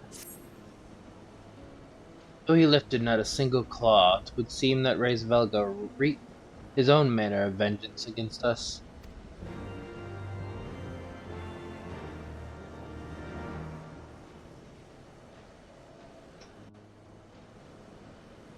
'Twas my life's goal to slay Nidhogg, but I find there is little joy to be had in its accomplishment. But you have rid the world of a hate-filled creature, and ended a bloody war in so doing. I lost my family to Nidhogg's flames, and 'twas with fury in my heart that I took up the lance. every blow I struck in the name of vengeance. We were not so different, he and I. I will not judge you for your deeds. I have not the right.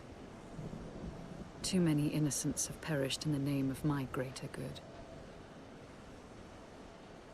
Yet even with all that has passed, the tale is incomplete.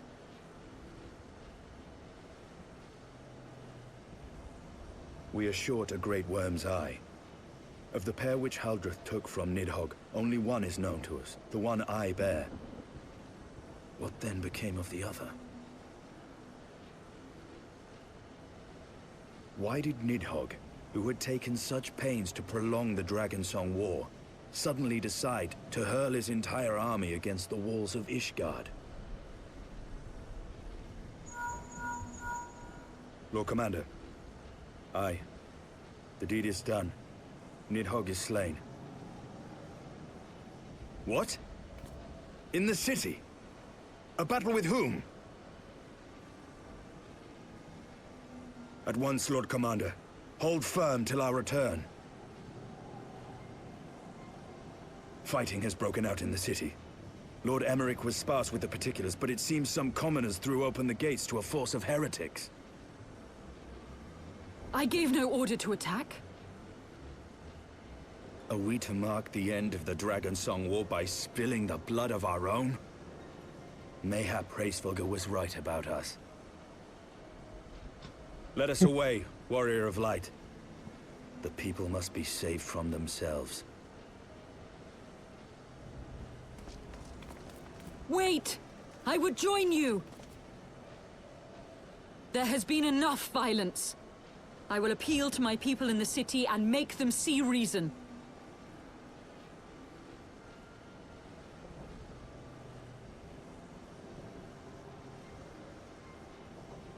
Come then, Lady Iceheart. Let us write the final chapter in this damnable war.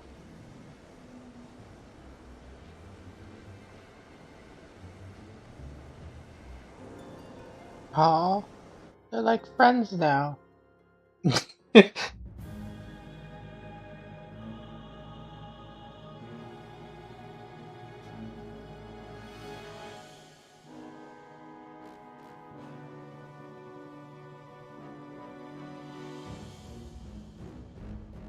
A small army of heretics has invaded the city, Your Eminence.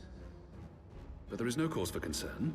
A sizable contingent of our soldiers is already in place to repel the Dravanian assault, and the intruders will soon find themselves outnumbered and outmatched. Our plans proceed apace, then? Yes, Your Eminence. This unrest shall serve to feed the people's fear of the heretics and the dragons both. And lend renewed fervor to their prayers for deliverance. Very good. Grant our guests what time they need to sow a measure of chaos, then order the Temple Knights to crush them. Your will be done.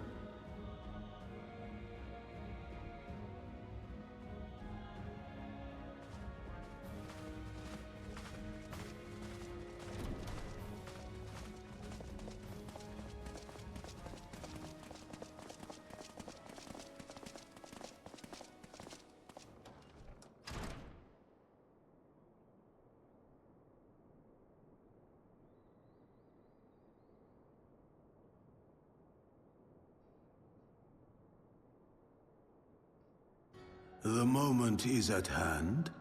The Habrea.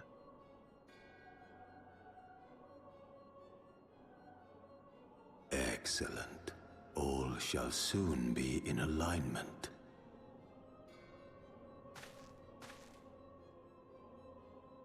It is time for the Bringer of Light to die.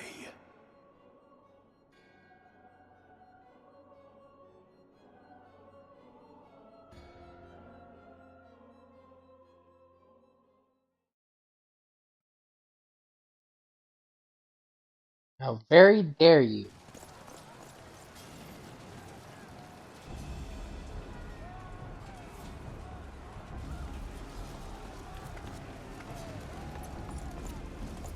Was fun.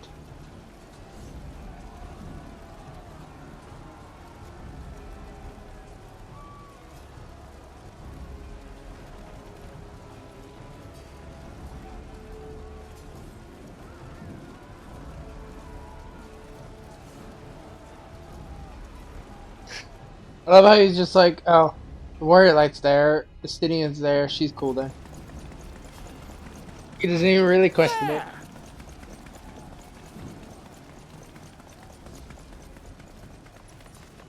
Comrades, sheathe your swords! There is no need for further bloodshed! My lady! She has come!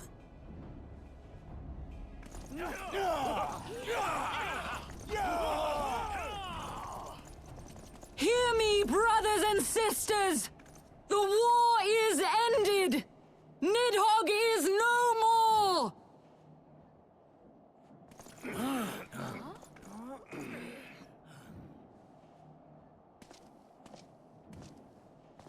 Aye, it is so! This adventurer and the Azure Dragoon laid the Great Worm low!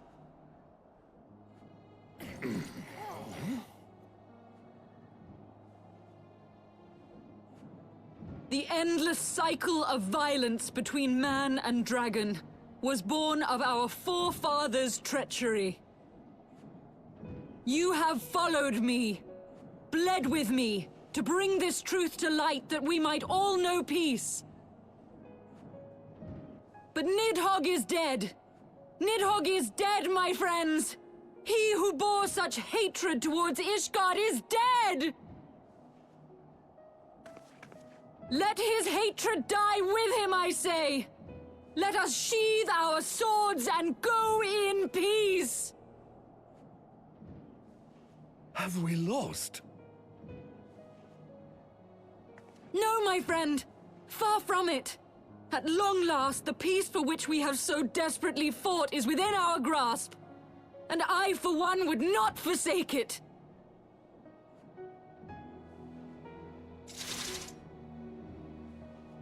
Peace?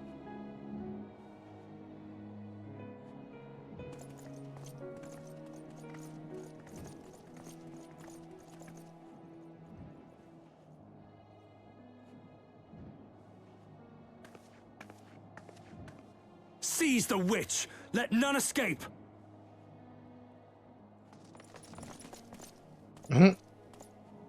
Providing aid and succor to the wounded should be our first concern. If the heretics mean to observe the peace, then it would be folly not to do the same.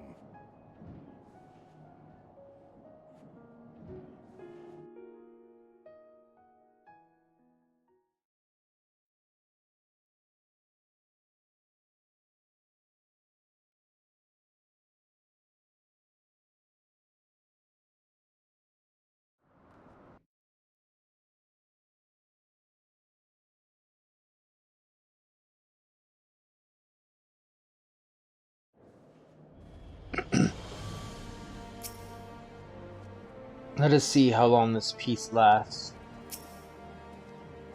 That was rather too close for comfort, but 'twould seem the calm is returning to streets. My mind, however, yet clamors with 1,000 questions. You return to Isgard in the oddest of companies, my friend.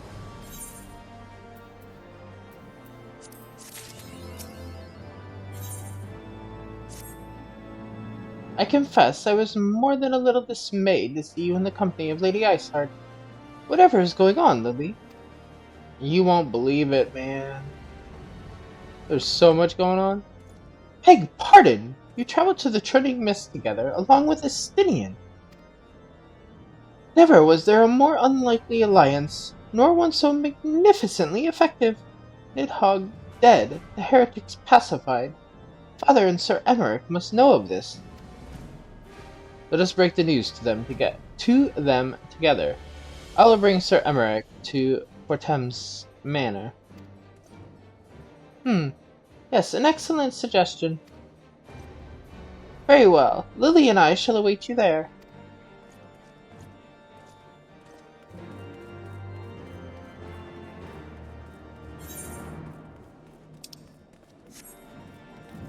peace.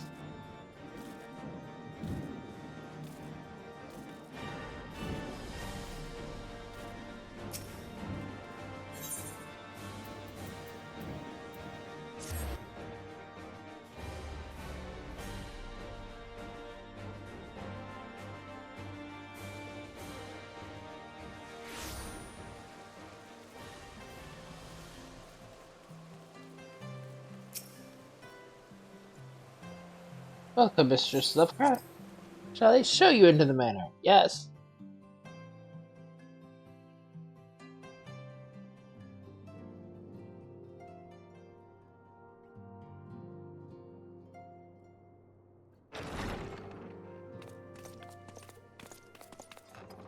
Praise Halone, you are safe.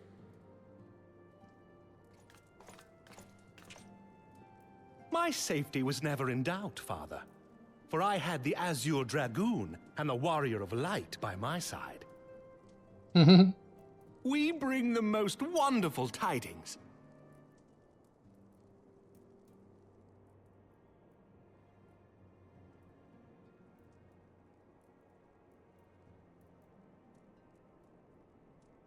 The infamous Lady Iceheart, here in Ishgard?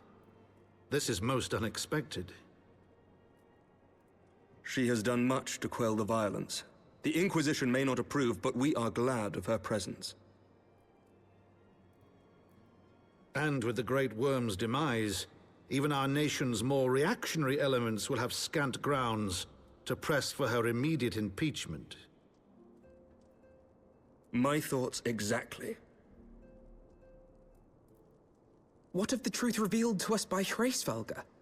That the origins of the Dragonsong War, a core tenet of Ishgardian faith, are quite unlike those depicted in the scriptures. That men and dragons once lived together in harmony, and that it was man's treachery which shattered the peace and plunged our peoples into war. The same scripture also describes the origins of the High Houses. Were it exposed as false, the legitimacy of our rule would be called into question. If both Highborn and Lowborn can trace their ancestry to Thordan and his Knights 12. But a single sip of dragon's blood is required to confirm their lineage.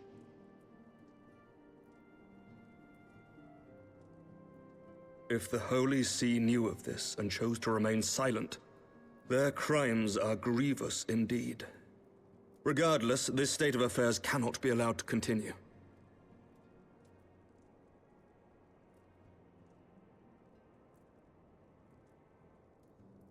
Sir Emmerich, you cannot mean to raise this matter with the Archbishop. Pray consider what you are proposing. If the Holy See chose to conceal the truth for centuries, what reason would they have to reveal it now? At best, you will be branded a heretic and clapped in irons. Then at least the Archbishop will have shown his true colors. My friends, this war will never truly be at an end until the truth is made known. You must see what lies on the horizon if it is not. When ruled by fear of a common enemy, we were united. But now we have none. During the war, the Highborn needed men to lead, and the Lowborn men to follow. Not anymore. 'Tis but a matter of time before the old order is called into question. Lady Iceheart will share the truth with her followers, and the Holy See will be powerless to stop its spread. The disenfranchised will rise up united, and blood will flow in the streets once more.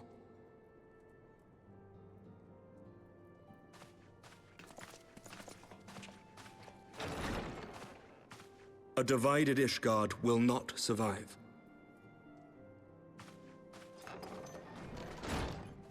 Tread carefully, Lord Commander.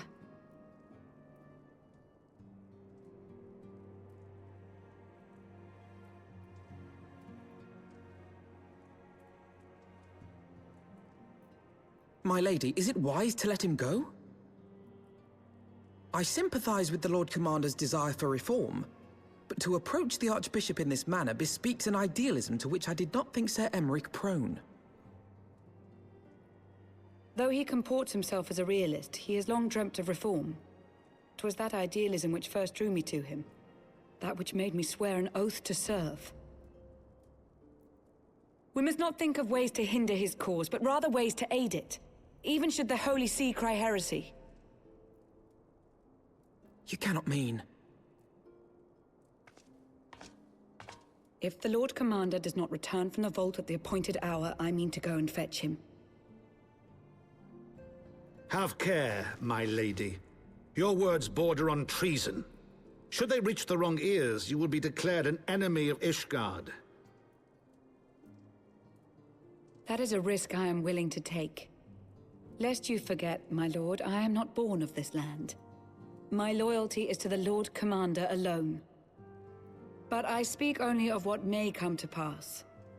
If the rumors regarding his heritage are to be believed, we have naught to fear.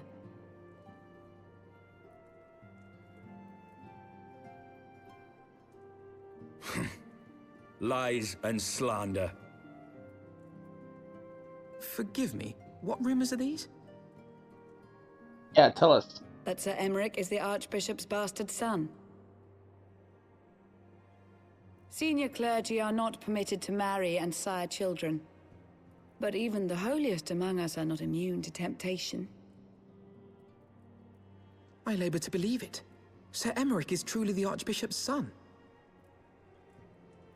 He has never been publicly acknowledged as such. But the rumors have plagued him since childhood.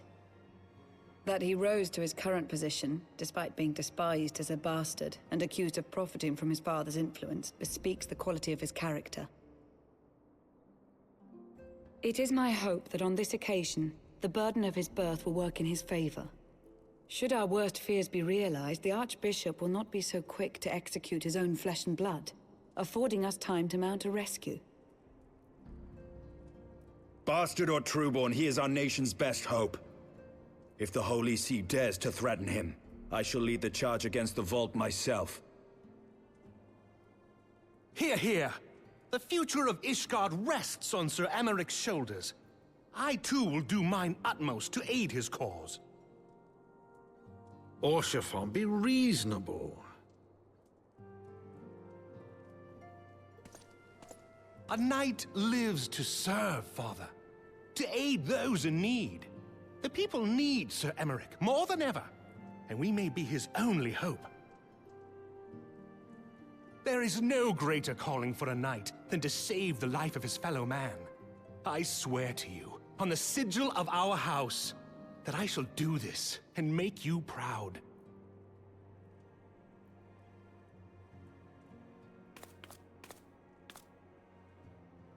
Even you? Romantic, reckless fools, the lot of you. So be it. Make your preparations. I thank you all for your support.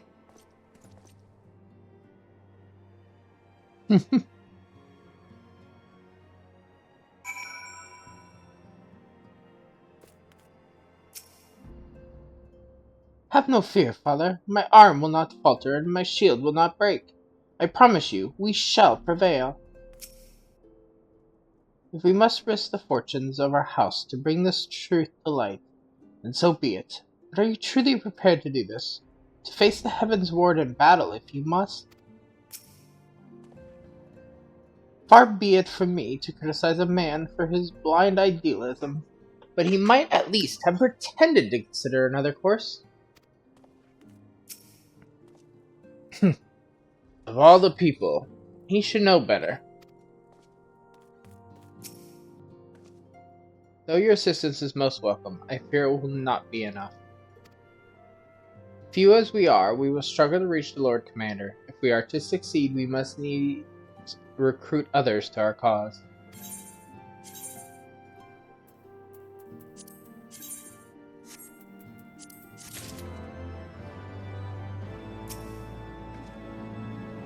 The Lord Commander has need of us, and we of him. We must act now.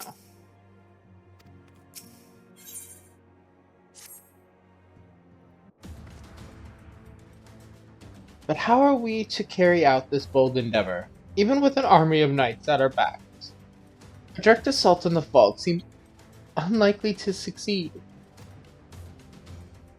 You are correct, Master Alfred. Not even the assembled might of House Vitem and the Temple Knights would be sufficient. With the support of another party, however, we may stand a chance. You speak of one of the other high houses? Precisely the opposite. I speak of the revolutionaries rumored to reside in the room. 'Twas these disgruntled Asgardians who opened the gates of our city to the heretics, I believe. But of course, if their hatred of the Holy See drove them to such deeds, they might well be persuaded to assist in Sir Emeric's rescue.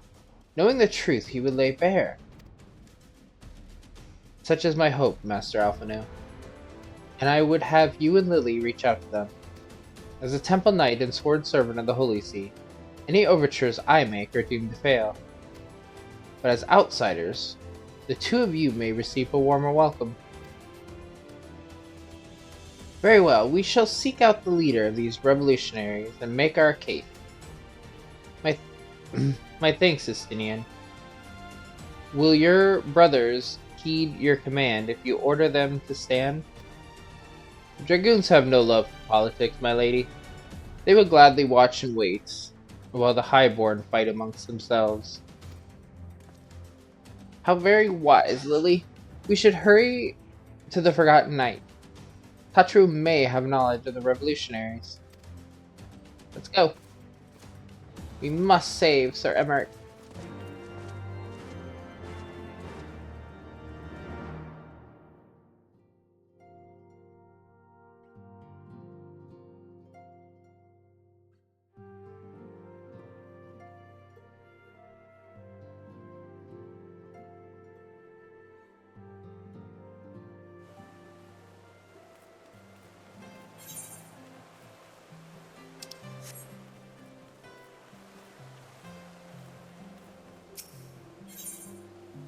Honoring the past. We recently held a ceremony to honor the passing of Sir Flaviant, third son of House Hale, but I was surprised to see none of the Rose Knights from Camp Cloudtop in attendance. Not that they should abandon the camp, mind you, but at the very least I expected to see Ranjmut, or perhaps Lady Liniet? Linietta in attendance.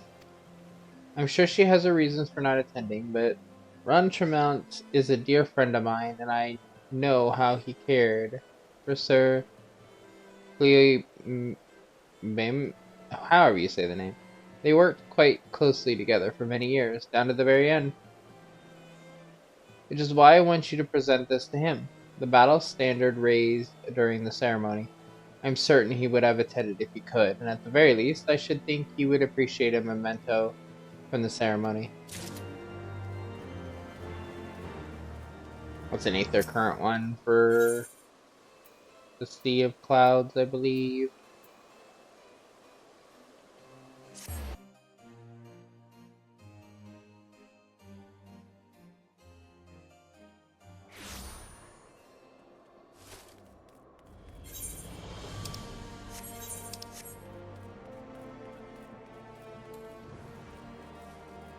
He could have just did the Forgotten Knight. I don't know why we did the broom instead. I mean, you can get in here just the same, but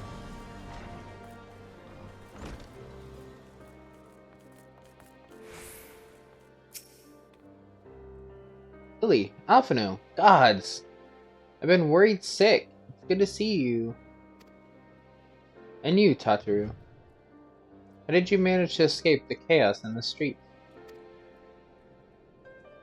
Gilveriant and the others barricaded the doors until the heretics left. No one was harmed, thankfully. What about you two? What came of your journey? You protected them. You're not serious. What was Sir Emeric thinking? I mean, the way you two talk about him, I wouldn't have believed. Anyway, I've heard rumors of the people you're looking for, but I doubt they'll be of much use. The only thing I can say with any certainty is that they're led by someone called the Mongrel. A queer moniker if I ever have heard one. Mayhap it will make the individual in question easier to find. Come, let us make all inquiries below.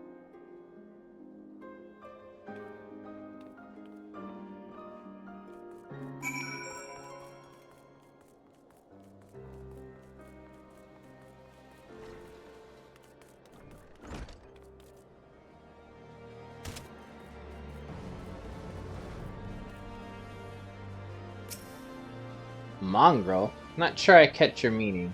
To a blue blood, we're all of us dogs down here.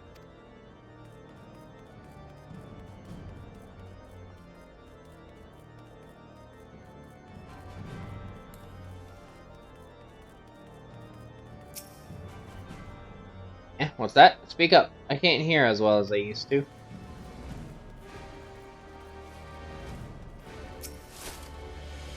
I don't know a goddamn thing about the Mongrel. But if I did, you can be sure I wouldn't tell you.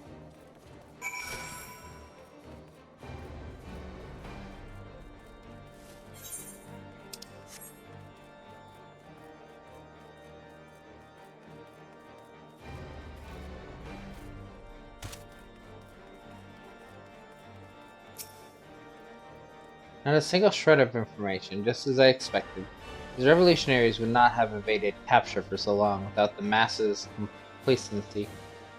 Still, it is good to know that Toucher's ears are as sharp as ever.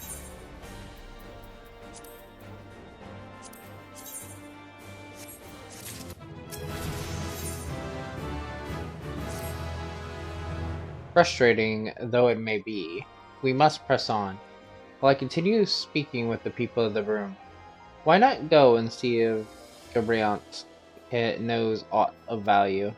As the proprietor of the Forgotten Knight, surely he must have heard heard whispers of the Mongrel before. We can only hope that he will be more forthcoming than others.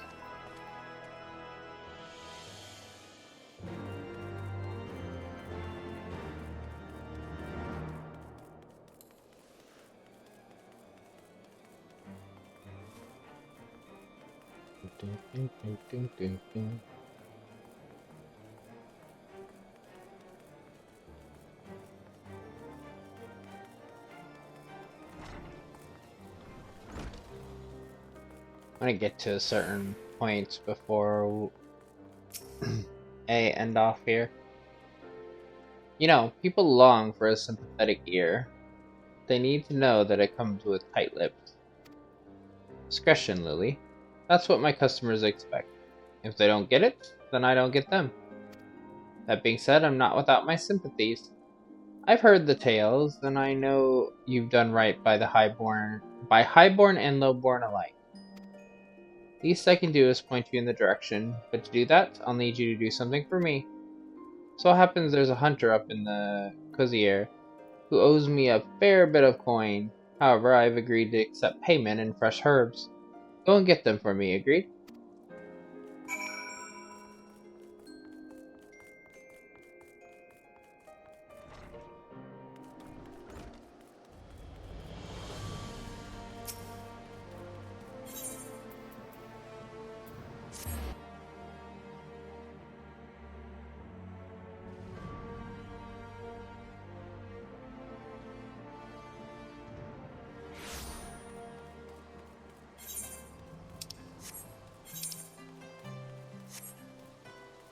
Hey, you two. My lord, that leer is most unbecoming. I say, the tales they are telling in the streets. Lady Iceheart, infamous leader of the heretics, a ravishing beauty? They say her hair is white as ice. I wonder what's the color of the... Honor it, my boy, you're still here, fancy that.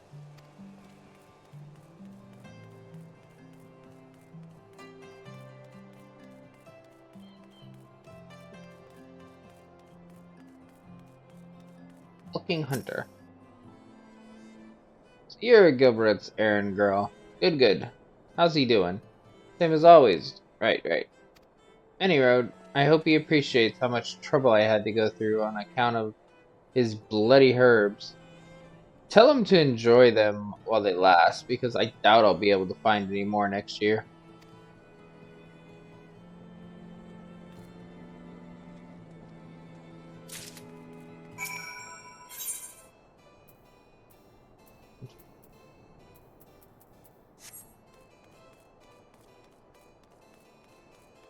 I don't think I probably have in the past, but I was like, I don't really think I've looked at these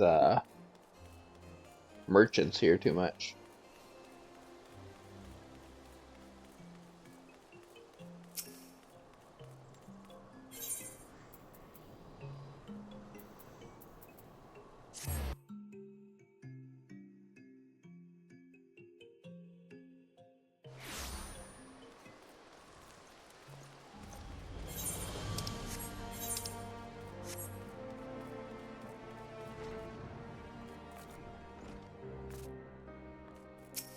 I got him. Well, you're going to hand them over or not? Here you go. Aye, this ought to do. With a few other spices, I can make it just like she used to. There are a few things which stirs the hearts of men, like a sip of mulled wine. Share a glass with the right people, and who knows what stories they'll share.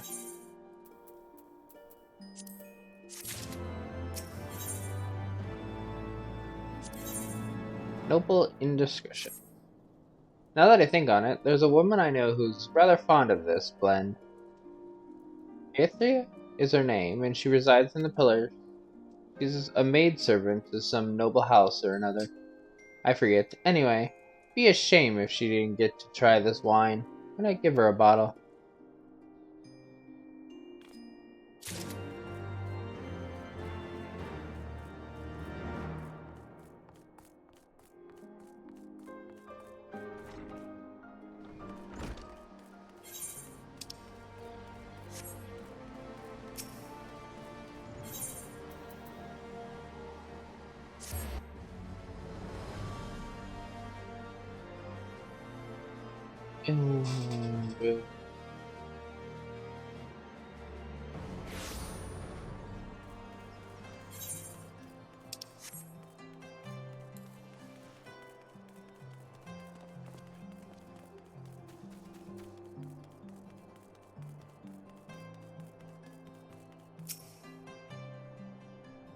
Yes, I am Herthia. Beg your pardon, but do I know you, miss? Here's twice mulled wine. I know this smell. This is the wine that girl used to prepare. Her special recipe. It must be decades since I last tasted this. Oh, the poor dear. Such a shame that she was taken in by that baron. He cut a dashing figure, I'll grant you that. Tall, slender, long of ear. Those dazzling ruby eyes of his were filled with lust. 'Twas not more than infatuation. What she felt, but she convinced herself it was love, and he couldn't help but take advantage. But when her belly started to grow, God's the scandal, I mean. This is not an uncommon occurrence, but that it was with a Hayura made it so much, well, I needn't tell you. She was discharged from his service, passed out onto the street, like so much refused. After she returned to Brume, we drifted apart. I only learned of her death years later by chance.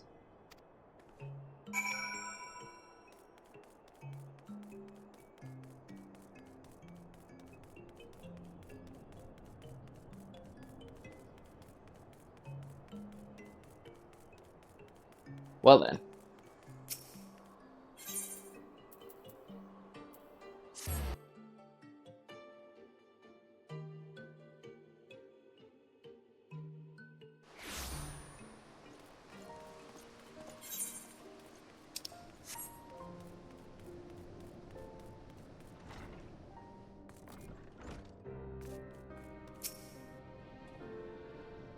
So the amorous nobleman beds his maid servant and then casts her aside when the seed takes root.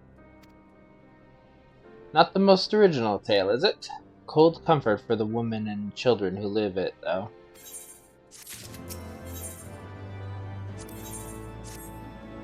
Even the pendant can appreciate wine from time to time.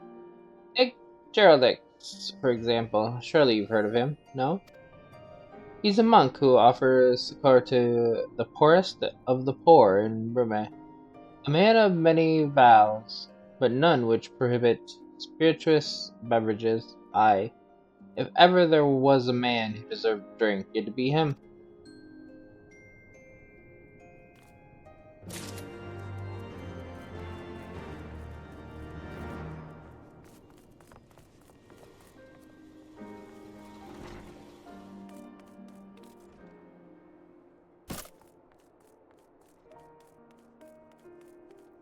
Hey, I was told you needed.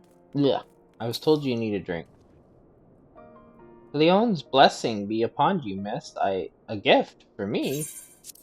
Here's twice mulled wine.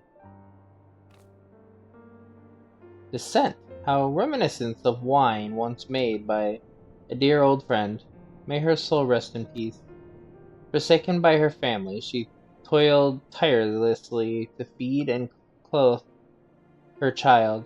Yet somehow, she found time to help me tend to those in even worse circumstances. So compassionate she was, so full of love for her fellow man. 'Twas that love which gave her child strength to endure the scorn of the other younglings. That little girl, bless her heart, she couldn't help what she was. Eventually she won them over, but those first few years was trying. Even more so when she had to start fending for herself. I remember days she spent standing on the walls, raven black hair flowing in the wind, staring out as if searching for her mother's face in the mist.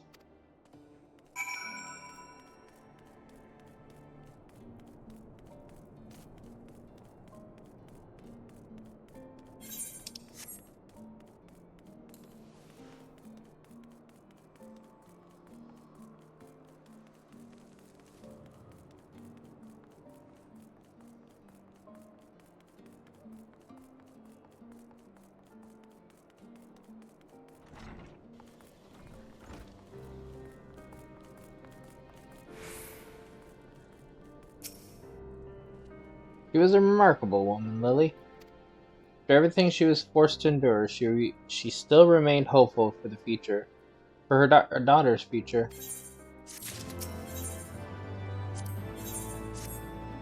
Some bonds are thicker than blood, but blood still defines us and divides us in the end. It's the legacy of our parents, Lily, and we can't escape it, no matter how hard we try. So the mongrel and her pups chose to embrace theirs, to proclaim it to all and sundry. If you can understand that, then maybe you can find her on your own.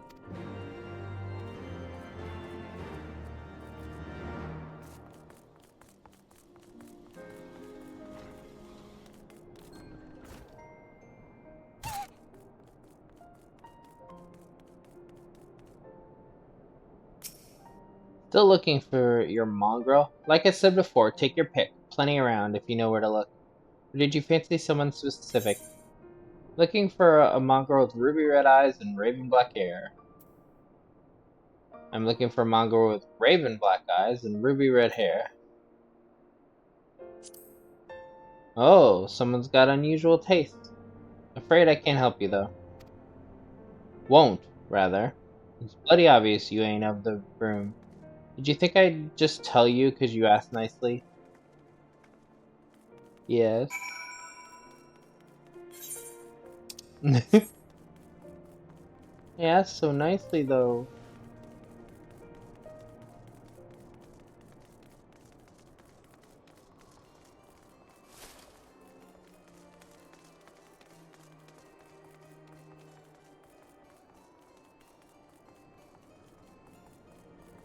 Alphino, apparently I need to speak to you. Have you made any progress, Lily? I mean, I guess. Sir Mongrel was born of an Elsian nobleman and a Hyrule maidservant. Granted, it is no location, but it's far more information than we had before. Yes, now that her striking features are known to us, mayhap we need only remain vigilant.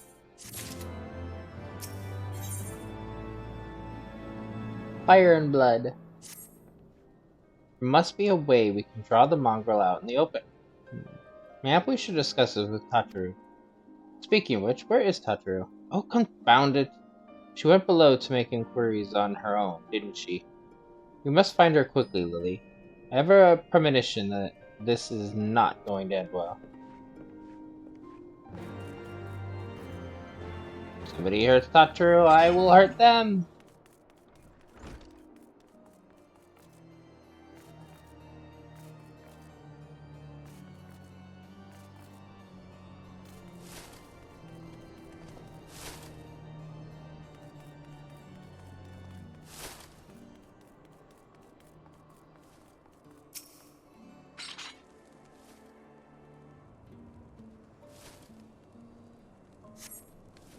Cast she gazed over the streets below, but see no sign of Tataru.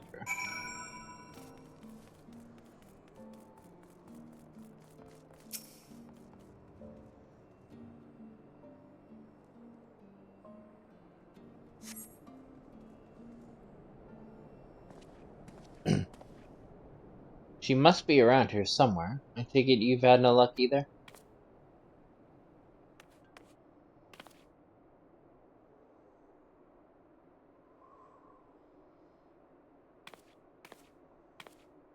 Wow, I'm sorry. Forget I said anything. Wait, down there. Isn't that Tataru? Those men are chasing her. Quickly, Lily. After them. Don't hurt Tataru.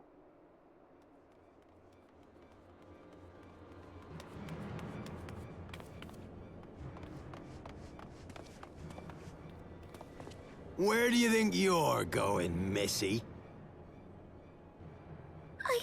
I'm sorry, I didn't mean to offend. What's going on here? What's it to you, boy? Piss off. Hold on. I've seen them around. They're in and out of House Four Tom's Manor all the time. Oh, I see. Skulking about at your highborn master's bidding, eh? Bloodhounds hoping to catch a whiff of heresy, is that it? You are quite mistaken, I assure you. We came here to help. And if you know what's good for you, you will let us pass. Haha! Listen to the pups yapping. Come here, boy. I'll give you cause to yelp.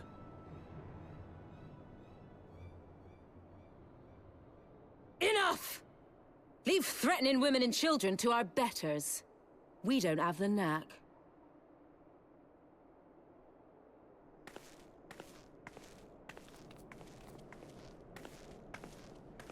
Hilda!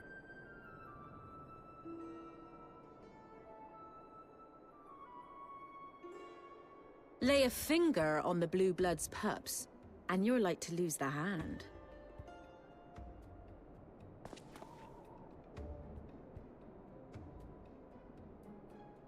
And often I get called on by glorious heroes like yourself. So tell me, what have I done to deserve you?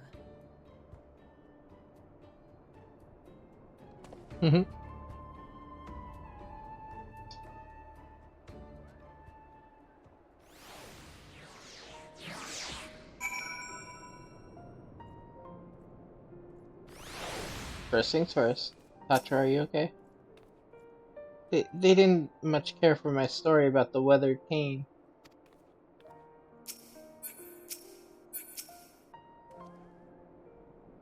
For once, it would seem the fates are smiling upon us. Had those ruffians forced our hand, I dare not think what would have ensued.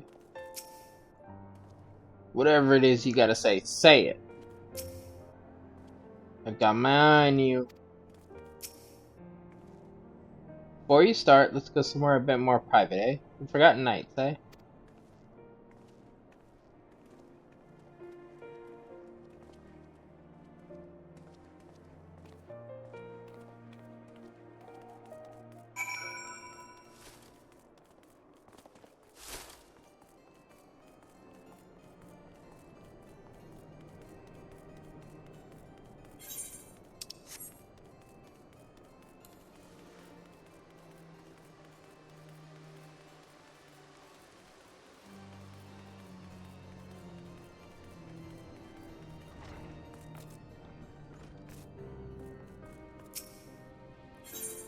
Yes.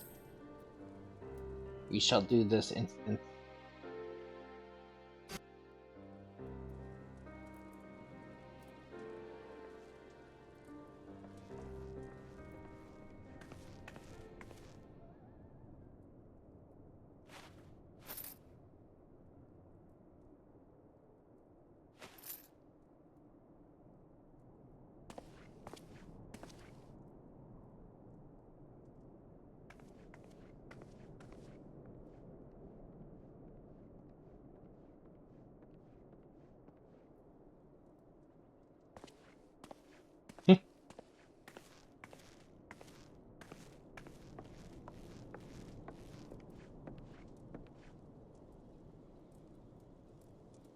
I need your help.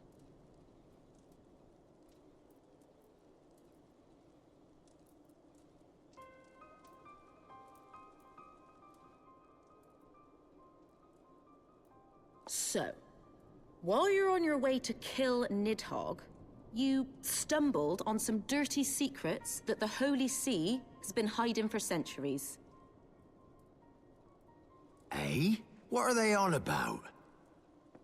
The High Houses. And what makes a nobleman so bleeding noble? They trace their blood back to King Thordan and his Knights 12, the founders of Ishgard. But our friends here reckon we're all descended from the heroes of Eld. Highborn and lowborn alike. And so Sir Emmerich, Lord Commander of the Temple Knights, has gone to ask the Archbishop if he wouldn't mind letting everyone know. Is he simple? The old bastard will have him executed for heresy.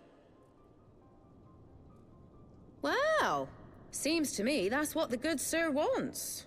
Seems he thinks a noble sacrifice will serve to prove his claims. We cannot stand idly by and allow Sir Emmerich to do this. Ishgard has need of him.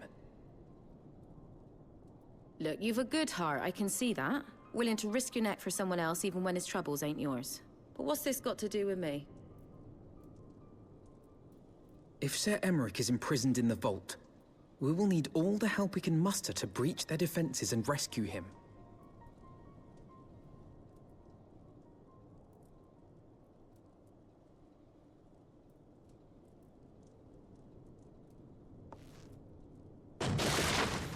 What in the hell's...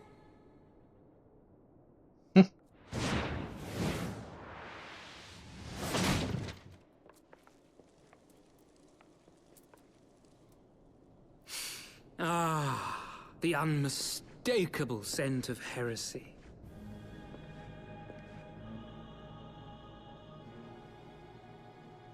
And what do we have here? The honored guests of House Fortom consorting with the Queen of Rats.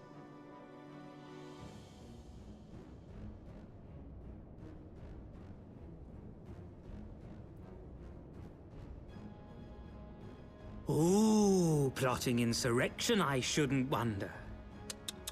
That won't do. Sickness is wont to fester and spread. It must be burnt out ere the infection takes hold. I reckon Sir would be happy to wield the irons himself.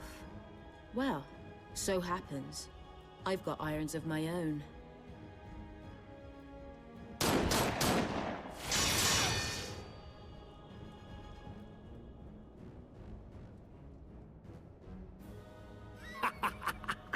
Such simple creatures, rats. Certain to attack when cornered.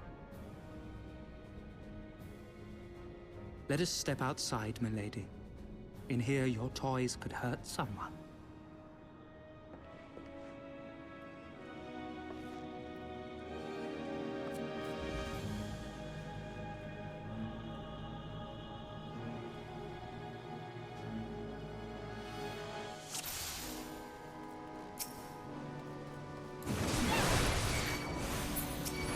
It's a fight you want, then come and get it.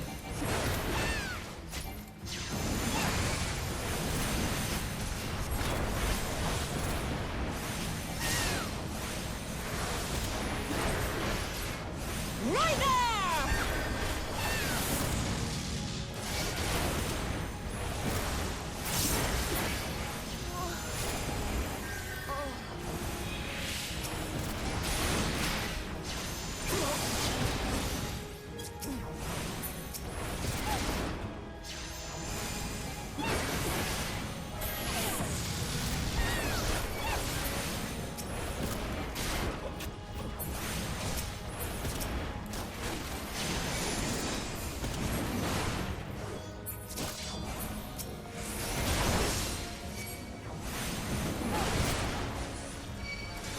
everybody round up.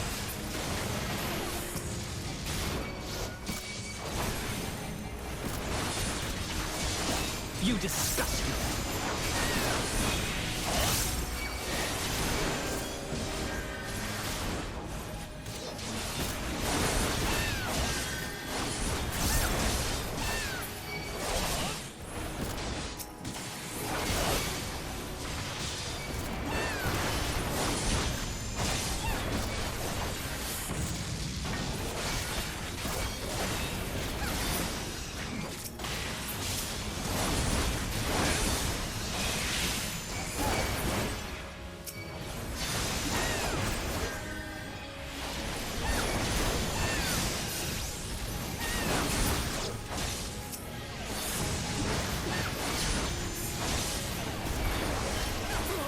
Lord Hushfont, over here.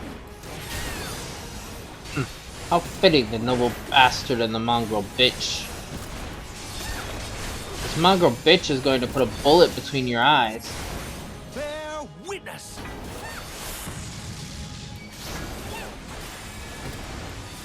Helone, guide my sword!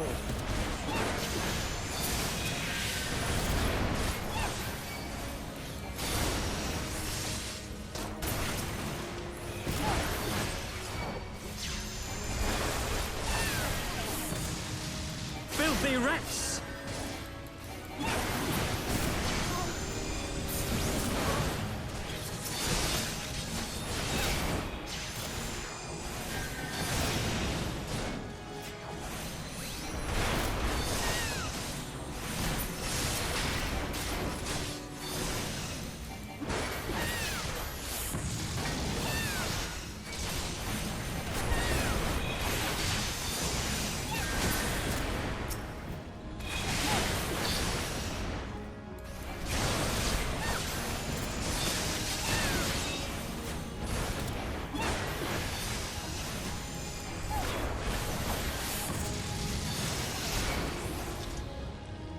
Bitch.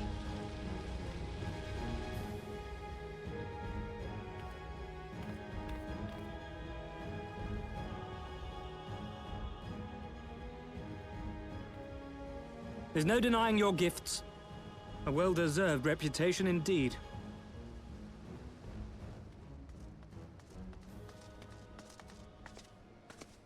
Enough!